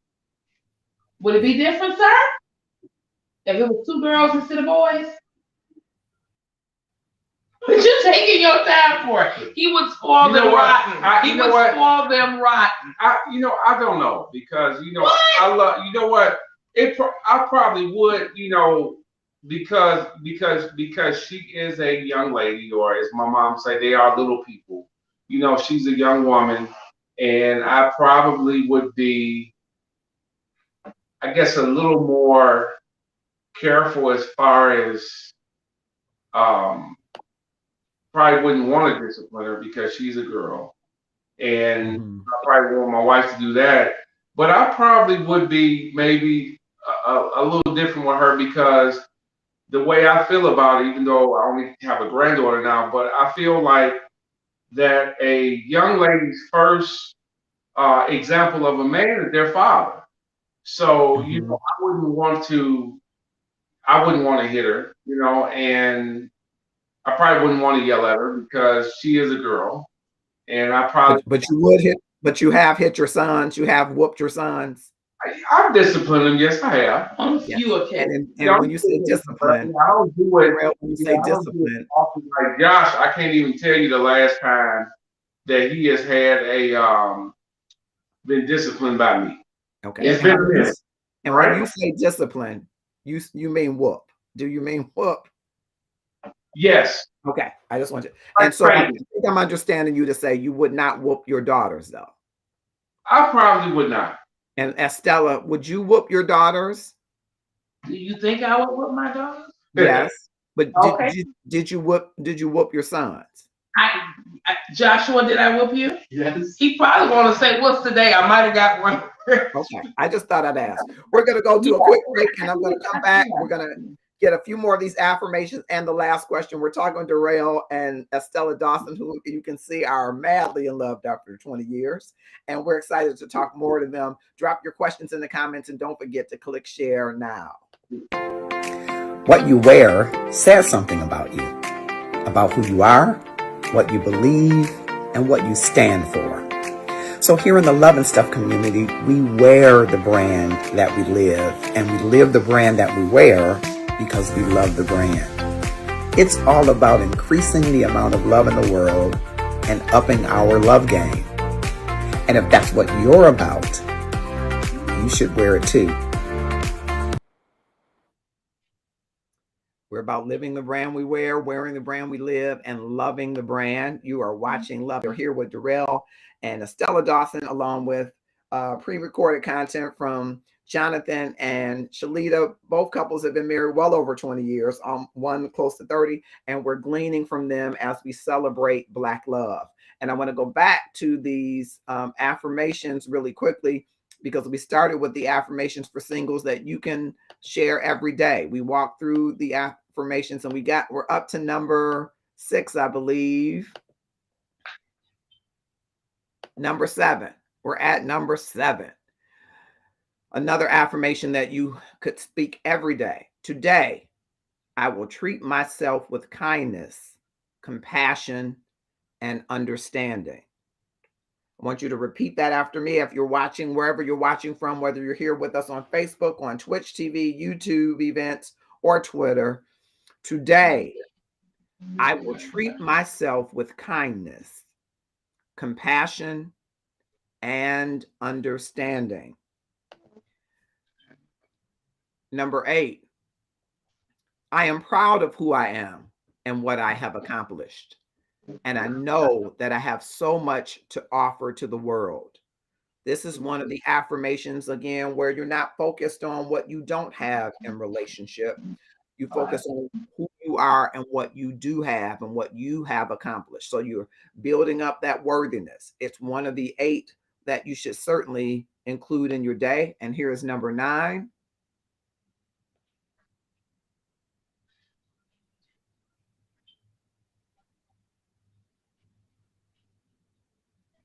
I trust that God, the quintessential love, has a plan for me, and that everything will happen at the right time. Anything unright is unripe, so I won't touch it until it's time. That's number 9. God knows the plans he has for you. Sometimes we have to find out what the plans are, right? We talked earlier about the positioning, focusing on God so that you can be in the right position to love him, to love yourself, and to love those that are already in your life. And God has a plan for you. And there are things that are to happen for you in time. So anything that is unright, anything that's not in your time is unripe. You shouldn't touch it. Even if it looks like it tastes good, even if it does taste good or feel good, it's unripe. It's not in God's time. And we can eat things, do things, partake in things outside of the timing. Good. This is a good affirmation for you to add to the other ones. And number 10.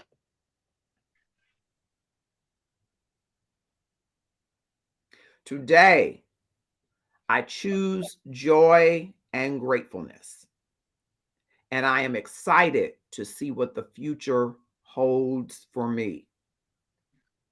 It's all about the focus, because if you focus on what someone else has or what you don't have, you won't have excitement around that.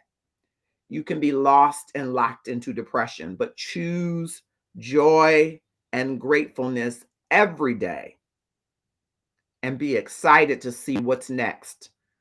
Okay, this Valentine, you didn't have a Valentine, you didn't have a boo, you didn't have a babe, you didn't have a husband, you didn't have a wife. But be excited in joyfulness and gratefulness of what your future holds. Be excited for the future.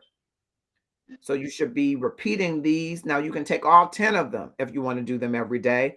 And I will put up the QR code so that you can scan that now. You can have it now with this QR code now. It's affirming singles.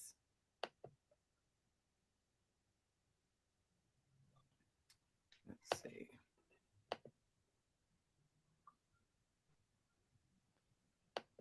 Leave that QR code up there for a bit. That's the QR code that you can scan to get this PowerPoint. It's yours to have as affirmations. Choose them all. Choose one or two that really resonate with you and start there, because what you begin to speak is what's going to begin to happen for you. Your life will line up with what your lips say, and your lips will line up with what your heart is convinced to believe. So start to walk it out every day. Singleness, you heard Estella saying earlier, she was excited to be single in her time, right? She had a time of singleness, a time of being free and independent, a time of self-exploration and self-worthiness, self-care, right? And as you're walking that out, you're preparing yourself to highlight the things that God will have for you in his time. Don't despise your singleness, because this is your time.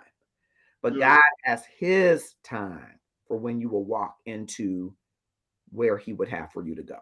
All right. We're going to go to the last question. We'll hear from Shalita and Jonathan on this last question, and then we'll hear from Estella and Darrell on this last question as well. Feel free to drop your questions in the comments.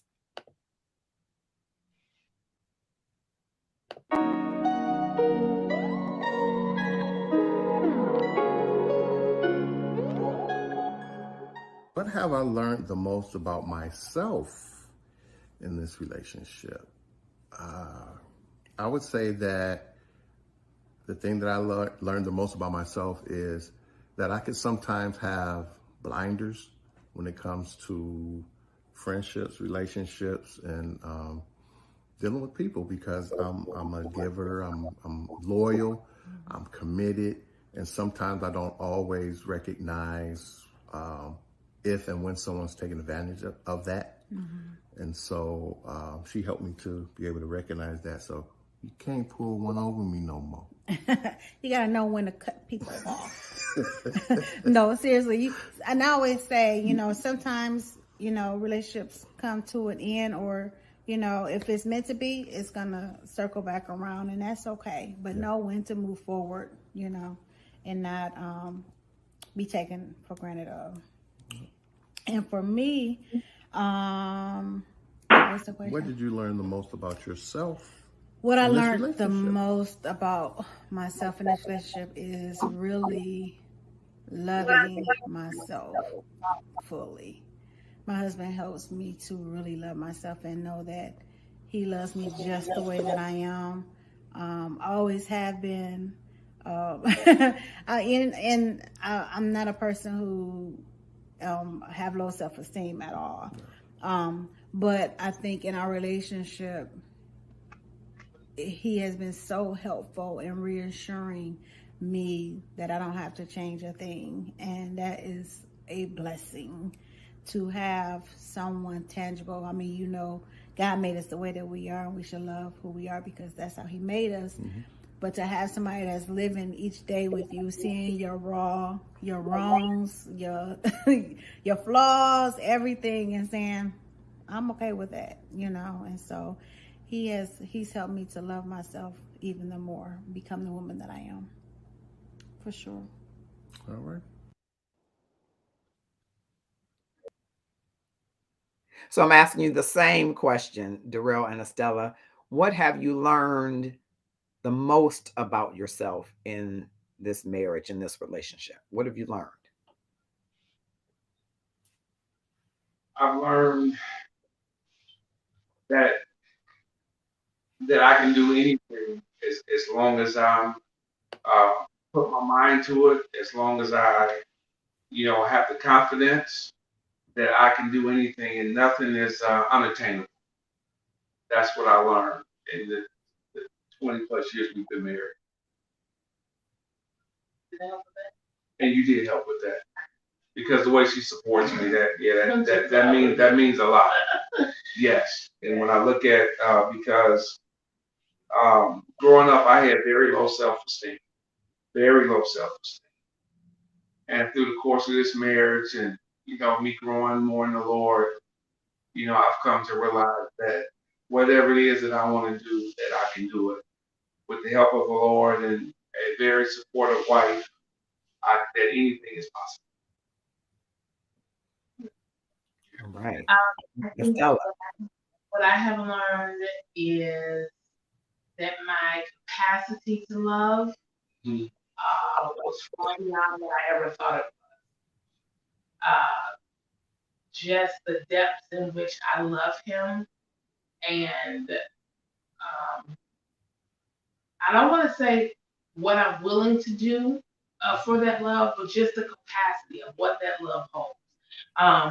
This is what I wanted to say. So I really learned that loving another person for me really embodied that scripture about love. Love is patient, love is kind.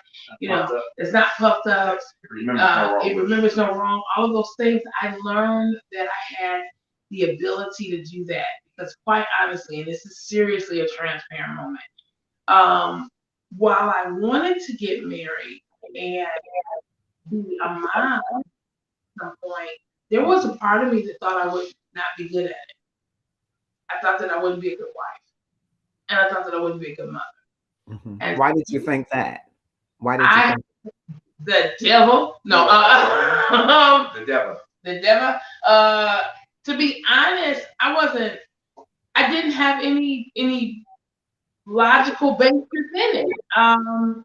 Except maybe the devil said it ain't happened yet, so it ain't gonna happen. I mean, in hindsight, I can't remember the origin of it. I wasn't abusive to my baby dolls or anything like that as a kid. Or didn't have friends. I was a person that got along with people, was always great with communicating with people. They have cliques in school, and I was one of the few people that didn't have to pick a clique. All the cliques liked me, and just me being me. I got along with people. I don't know why. I don't think I ever really figured out why. But I didn't think I was going to be a good wife I definitely didn't think I was going to be a good mother. Now, I thought I didn't have the patience to be a mother. I do know something about that. I thought I didn't have the patience to be a mom, and I was going to be a really mean mom, and not a well-rounded mom, not a fun mom. And Joshua tells me all the time, and that's not Stacy, he tells me he loves me, and we have a ball, and we have a good balance. But I thought that I would not be that. So to learn about myself, that I have this amazing capacity to love, and that I had it within me to love like the Bible says love. That I really had that in me, and I'm able to give that. That has probably been the most amazing thing that I've learned about myself. And that love endures. We've endured some things in this 20 years. That had I known those things necessarily, all of that, I might have been a runaway bride. I've been talking about get somebody else. Not because of him, but because I honestly thought I wasn't a person that could endure different things. And it's been amazing to find out that I am. Oh well, yeah, we've had some rough hills that required love and open mindedness. Literally, when we first met Marcus, I don't know if you remember this. He lived at Cox. I, Mm. he lived at Cox. He had a one room place on the second floor at It Cox. wasn't even as big as a one room. And I would tell you this, Brother Marcus, and I'll keep it short.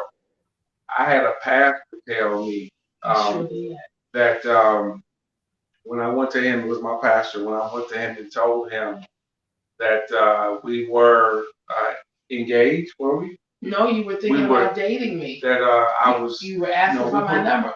When he thought pick somebody else because you were not her level. Yeah, he said that I was not. This pastor told me that I was not, so many words, good enough for her because I was living at Cotton. If I'm not mistaken, I think he even said when I told him that we were getting engaged, he told me, he was like, you know, how are you going to help take care of her when you living in the shelter?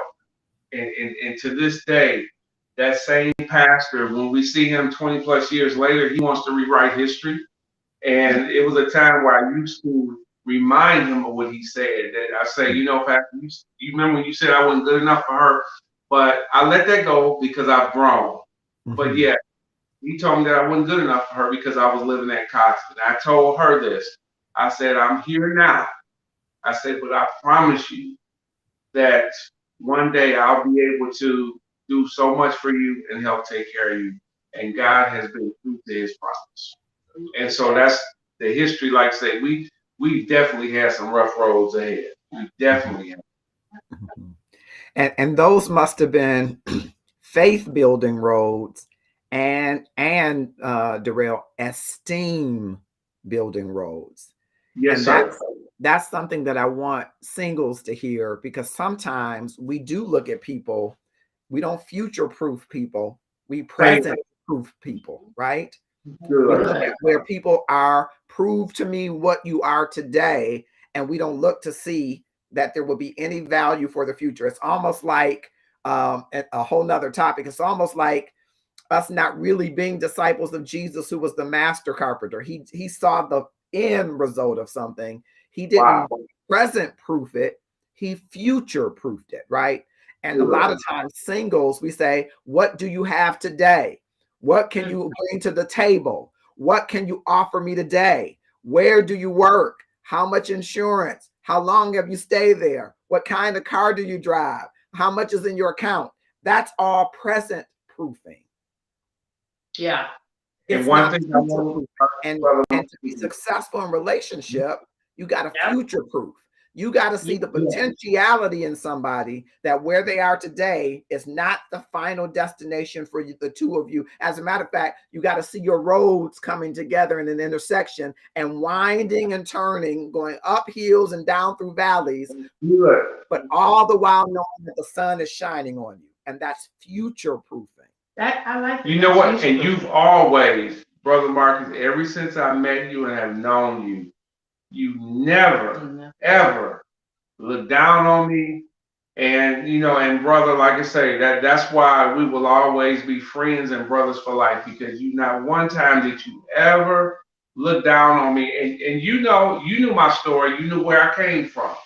And that's one reason why I love you to life, like I love you, is because you never, not one second, not one moment have you ever judged me. And I appreciate you for that, and love you for that, brother.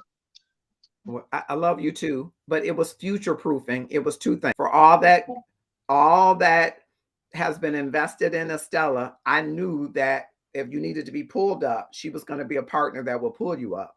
But you see the heart of people. If you search for the heart of people, you'll find it, and you'll find what their intent is. And I think that I don't think I know. God doesn't look at the outward. He looks at the heart. You're right.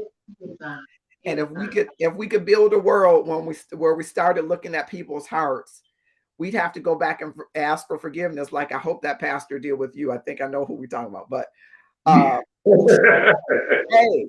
I was wrong. I was wrong. But when you are in community with people, even if there was a chance that you could fall, because I'm in community and league with Estella, I'm in community and league with you. So it's my job to help you stand up. Yes, sir. That's what love is supposed to do. It's supposed to see the best in people for the future in people, and then say, not only am I looking at your future, I'm going to help you to get there. I'm going to align you with people that are going to help you to get there. Yes, sir. That's good. That's what love is supposed to do. Yeah. Mm. Because I had no clue he would end up where he was, but at the same time, I absolutely knew he wouldn't stay where he. Mhm. And Oh, so my goodness. I, Thank you. you got to really be led by God, because of course, as a single woman, I took that to God. Listen, hey God, how you doing today? Look here, there's this Good. amazing guy, and he is really smitten, like beyond any level I've ever seen. And I believe that his heart is true. Mhm. You know what? So Oh, like he lives in Cox, You live in the and shelter. he has a part-time job because of 9/11. He had a full-time job as a baggage handler, but they put him part-time, and now he's doing something else, and blah blah blah. Did you send him? Is he all right? And so when the Lord was like, "Yeah, he's all right," then I was able to continue, and I never asked God that question again. Yeah. In the time that we were dating. And even in our 20 years of marriage, 20 plus years of relationship, you know how you have arguments or disagreements, or you have highs and lows, and the enemy wants to come and say a lot of things. The one thing the enemy could never, ever, ever say to me Mhm. is that he wasn't the one, Mhm. that I made the wrong choice, that he had made the wrong choice. That's right. You come say a lot of stuff, and I might give you my attention for a second before I rebuke you. Just that might, transparency. But the one thing he could never, ever, ever come with is that Darrell really wasn't the one for me. Mhm. That Mhm. I so, and there were some that tried to say it. Mhm. And yeah, you wasted your time on that. Because he was the one. I love how you said future proofed him and Mhm. asked about that. Even my mother, when he asked me for his hand in marriage, she told us sometime later that she asked God, God, he seems like a wonderful guy, but he don't really have a lot right now. And the Lord told her in prayer that we would obtain many things We're gonna come together. up together. Mhm. Mhm. And so that's what made her go, this is good. This Yeah. is good. And one I thing just have, that, go ahead. like I love her. The reason why I love her the way that I love her is because when she met me, not one time did she judge me. Not one time did she look down on me. And I remember telling her this. I say, you know what? I promise that I'm not going to always be at this point. And when God bless me to get a better job and do well, I'm going to try to give you the We will world. always And, do and better I and say, and more. I told her that I would always be in debt to her because when I didn't have anything, when I was, I like to say, was at my lowest point, she didn't judge me. And for me as a man, that meant a lot. And I hope that this is encouraging, encouraging some brothers out there that you may feel like you at your lowest point, you may feel like you don't have anything right now. But I always tell people this: never judge a person by where they are currently, because if they have Jesus in their life, things will always change, and it can change overnight. Yeah. She went from baggage handler and security, Yes. to 20 years later, a detective. Yeah. And Yes. nothing And but and we're very proud of you and congratulations. And I think it is encouraging. It's one of the reasons why I love this part of the love and stuff, Darrell, that I love is because there are people that I talk to in these inbox streets all the time who are weighing their value based on what they have today. Wow. And I'm always saying, today doesn't promise you that tomorrow will bring you peril or polish. You never know what the day is going to bring. You have to Never. build up what is inside of you and then let your love be front and center. Because if Yes. you're keeping your love front and center, then people get to see who you really are. And that's what really counts. You could have potentiality, but if you aren't really a good person of character, that potentiality can be for the negative. What you Yeah. want to do is be the very best that you can be before you try to realize potential. And so, what I tell the young women that are saying, hey, he doesn't have this and he doesn't have that. I know we live in this microwave world and we live in a social media world where glamour and glitz and bling are the things, but I say, does he have potential? That's what I ask every young woman. She's like, I'm interested in this guy. I said, does he have potential? And she said, well, what do you mean? I said, does he seem like somebody who can get up and go to work every day? Because a man that won't work won't eat. Oh, people don't. Does he look like someone that will give up his last so that you would have something? Does he seem like he's a man that would be disciplined?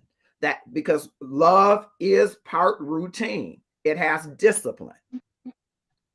You must discipline yourself to say no to other people in your marriage, and you must say no to other people outside of your marriage. That's discipline.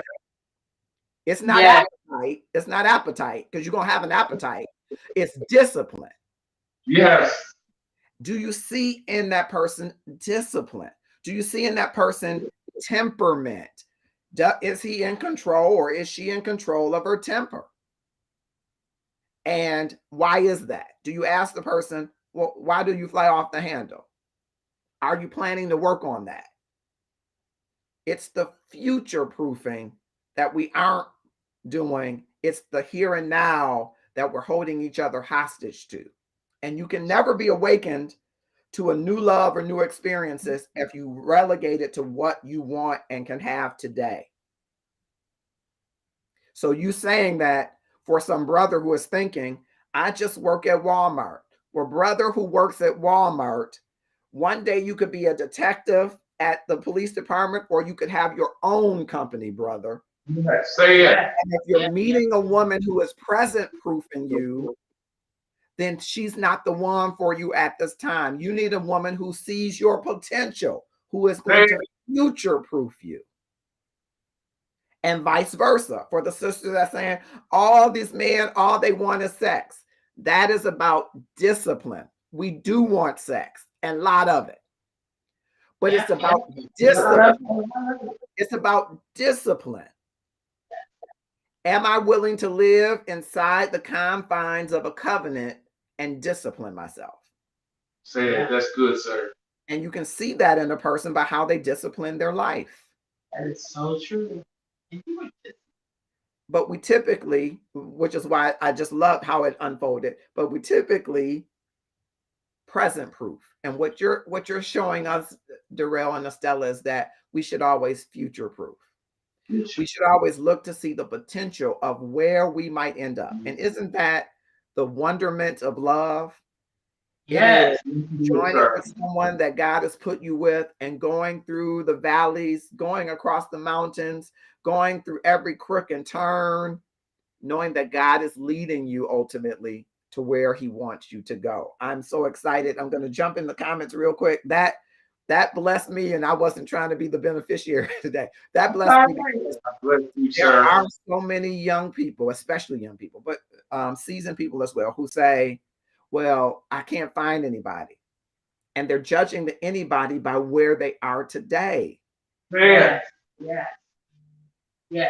That's one reason why we can't find anybody, because we locked ourselves in to you need to have the doctorate degree today. But what if the person is going to be the doctorate in 15 years? Okay. That's true. Listen, what if that person, like Terrell said, has had low self-esteem and had to walk his faith and journey out? He had to walk it out to build himself up. Right? Yes.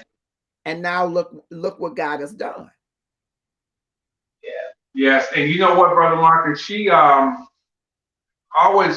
like to say that I remember telling her when we first got married, I said, I always wanted to be a police officer ever since I was a little kid.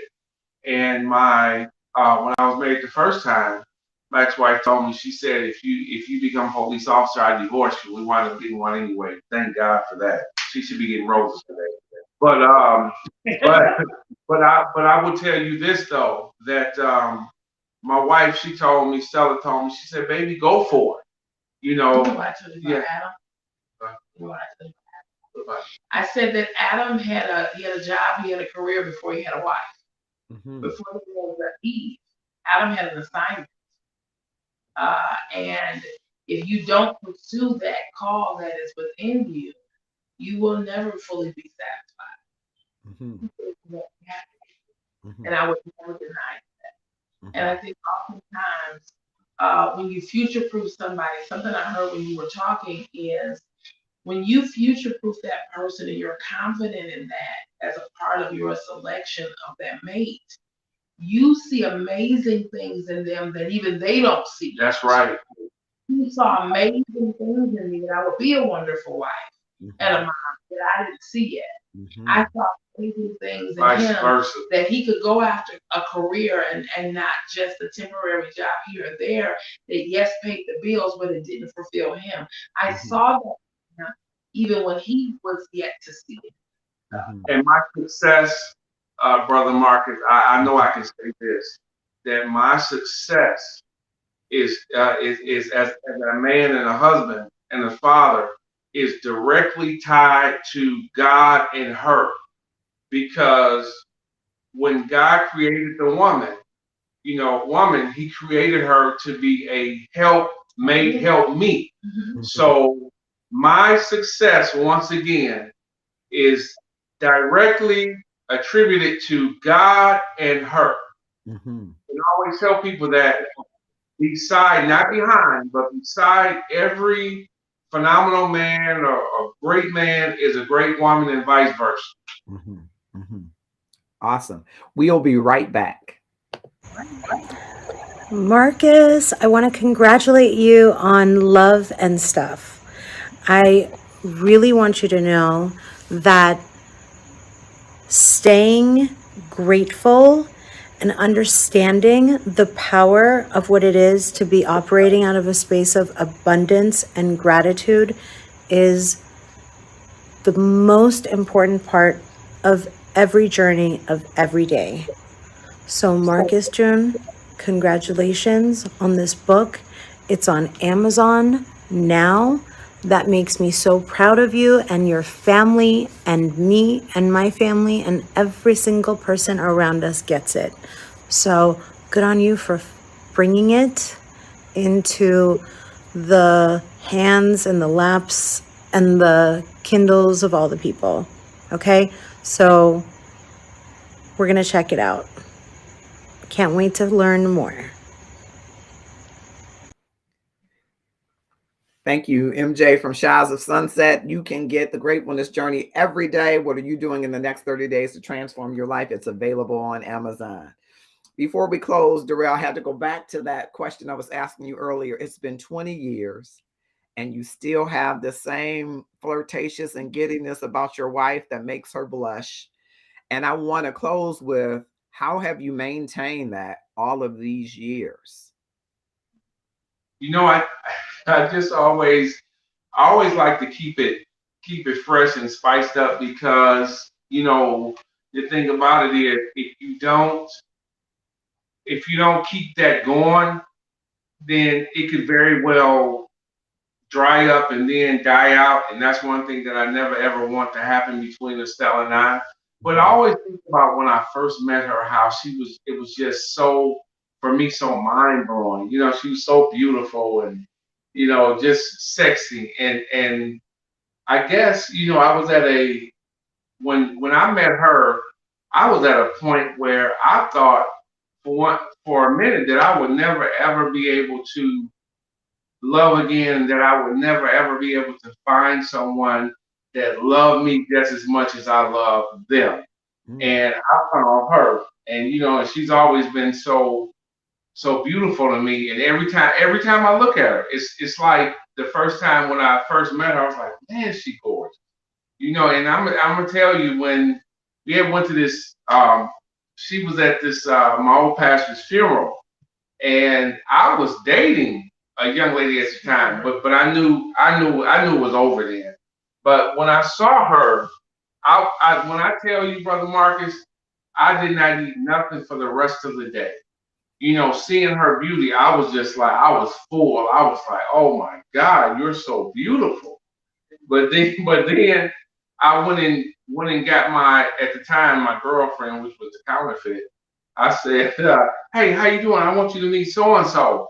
So she made such an impact on me when and God made such an impact on me is that it's like, 20 years later, it's like when we first met because the impact was just so powerful. It was so mind blowing.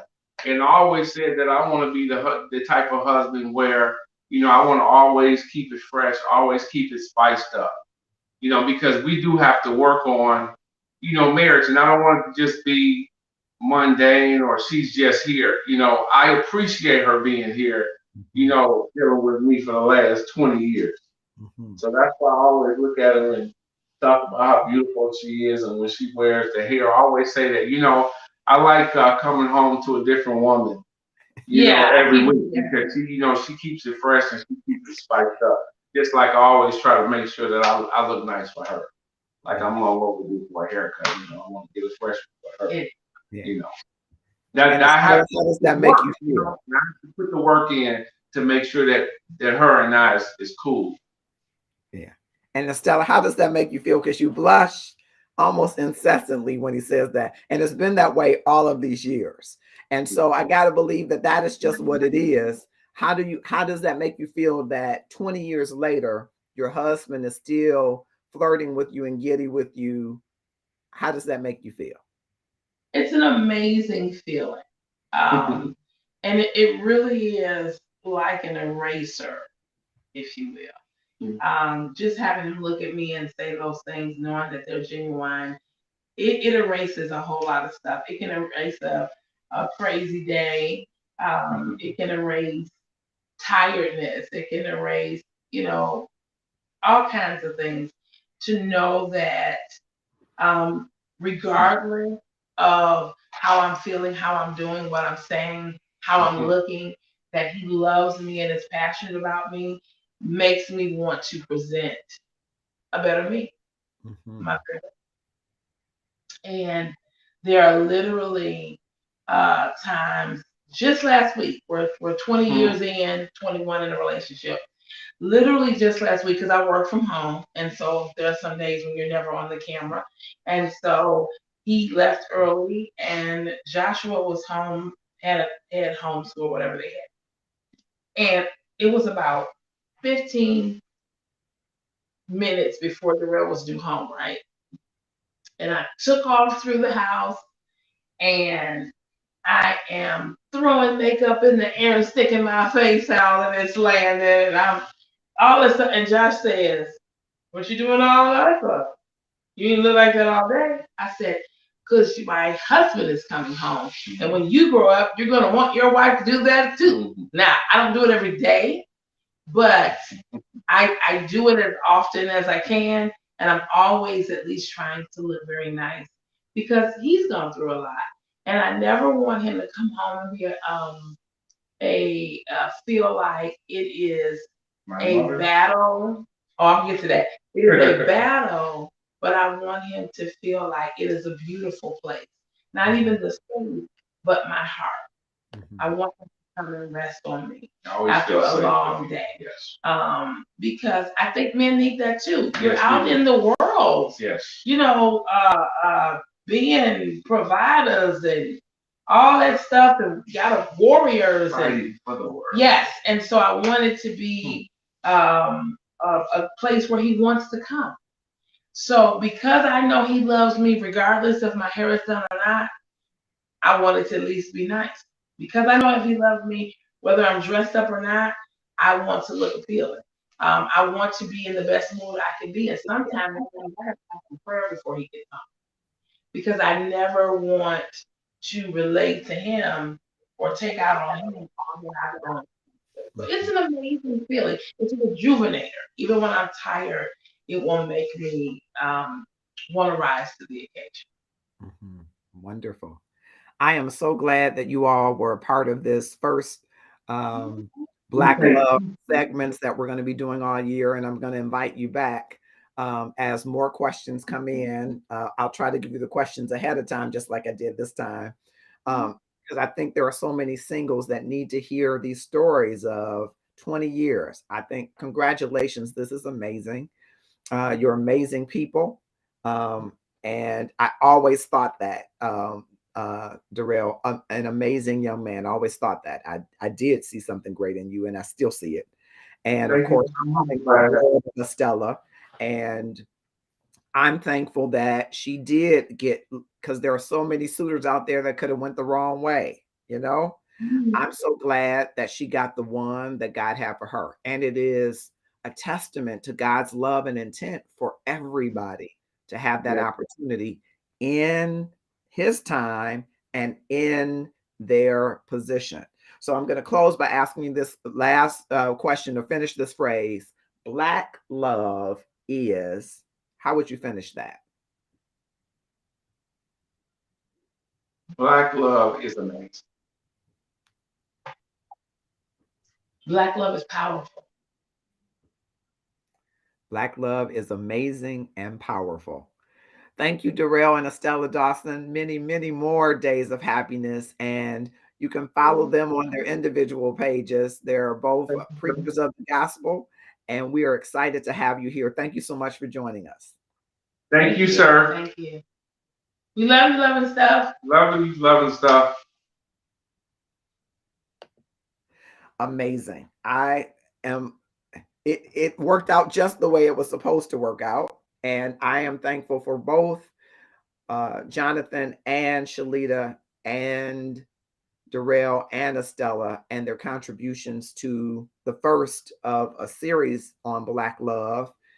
I believe that throughout our history as a people, we've had amazing examples of love, even in a world where we experience brutality and slavery and Jim Crow. We've experienced amazing love. And I wanted on this day for singles to see some amazing love, because I need you to know that you are amazing and that you deserve, as a single woman, a single man, to have the same kind of giddiness and flirtatiousness that Daryl has after 20, Darrell, excuse me, has after 20 years. The same blushing that you see Estella having after 20 years. The same comfortableness. I don't know if you got the comfy cozy from Jonathan and Shalita. They're just comfy cozy with each other. You deserve to have that same thing if that is your life's desire. But don't covet it in a way that you lose your focus on the main thing, which is the quintessential love and what He has designed and planned and invested in the love of yourself and the love of the work that He's called for you to do. Because once you are standing in it and are sure that you are worthy of it, you will be seen as your love being front and center.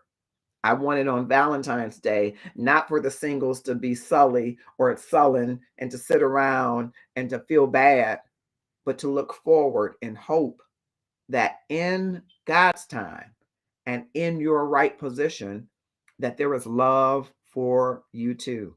I'm Marcus Holmes, the love activist. And just before I go, I have to share with you again the QR code to get those affirmations is on your screen. You can simply hold your device up to the screen. It's a free affirmation that you can get all 10 of those that you can begin to incorporate in your day. Maybe you will speak them in the morning, or maybe you will speak them in the evening.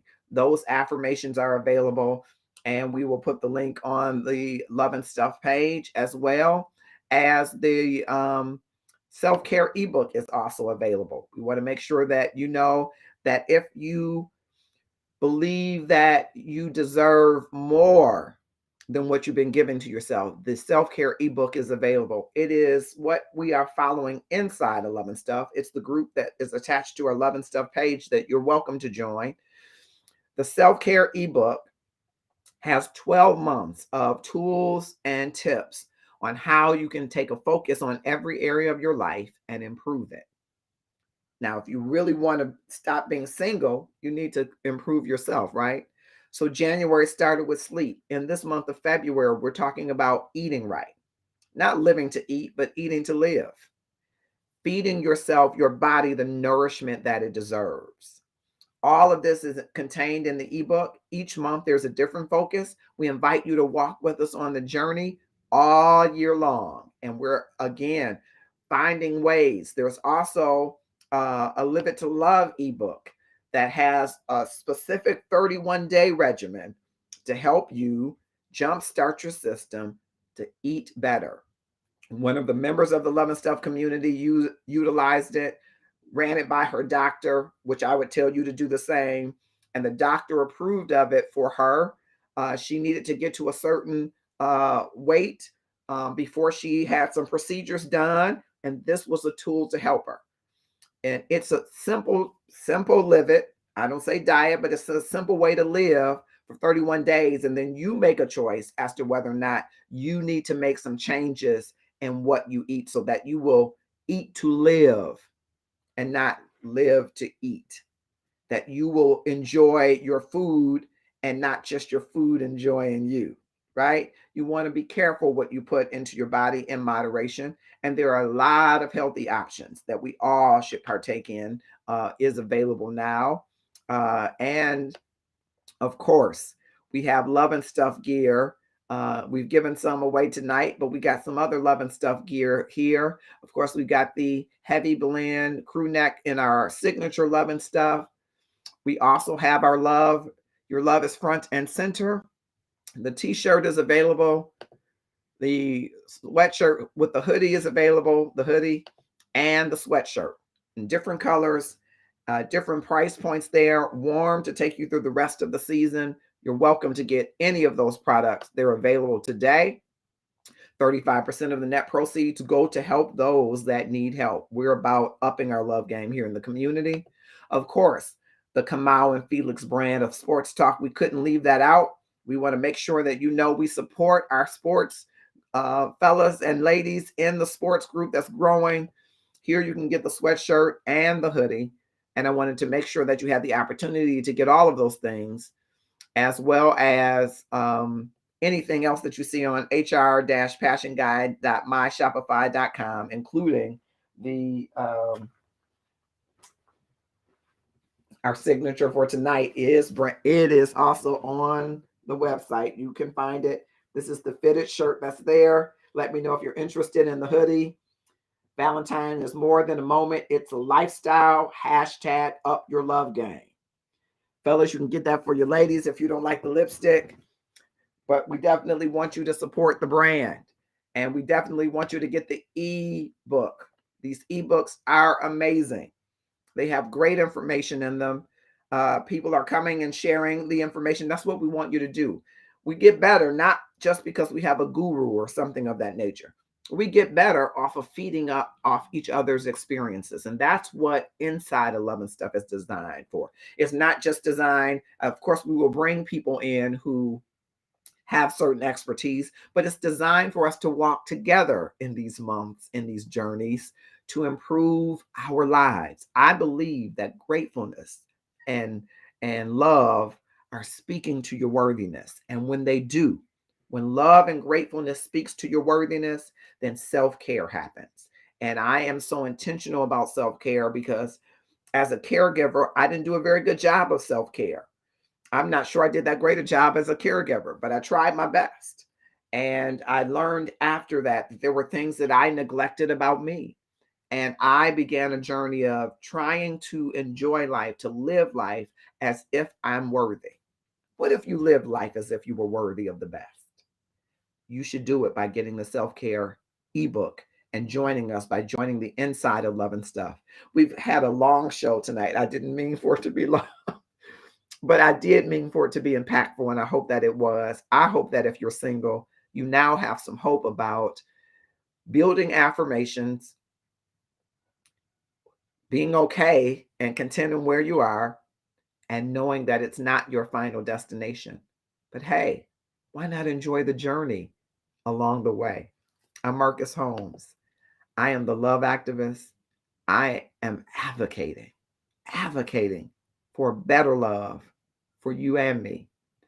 I believe in a world where we're seeing, feels like almost every day, some senseless killings or some police brutality or some missiles or unidentified objects shot out of the air.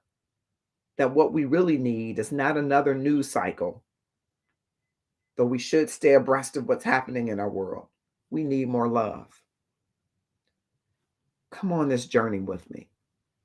Let's improve our love to God. I know I need to work on mine. Let's improve our love to self. I'm working on mine. Let's improve our love to those others so that when the right time comes, we will be positioned to be the best partner, lover, husband, wife that we could ever be. And this is the Love and Stuff community. It's not just about one aspect or facet of your love, it's about the total man upping his or her love game to become all that you've been designed to be. I am honored and humbled to lead such a wonderful community. And I hope that you will go to the Love and Stuff page if you haven't already and click follow or click like, click share to share the content with someone else. Someone else today had a hard Valentine's Day. Click this with them and tell them, click share and tell them, hey, you need to watch this, that it might be hope for someone to up their love game. That's our hope and joy every Tuesday. And we hope that we fulfill it. Join us tomorrow with Darren Williams and Love in the Scriptures. He is also going to be talking about Black love, and he's going to be sharing some poetry and other things as well. He is an educator and historian. He loves all things Africana. So you don't want to miss that at 6 o'clock p.m. Eastern Standard Time right here on the Love and Stuff community. And then on Saturday at 11 a.m. Eastern Standard Time, Sports Talk with Kamau and Felix. They love sports. And if you want to talk a little bit about the recap of this Chiefs win, and you want to talk about everything else sports in between, join them right here on Love and Stuff at 11 a.m. Eastern Standard Time. Thank you so much for joining us. Have a grateful evening. Don't forget to click share.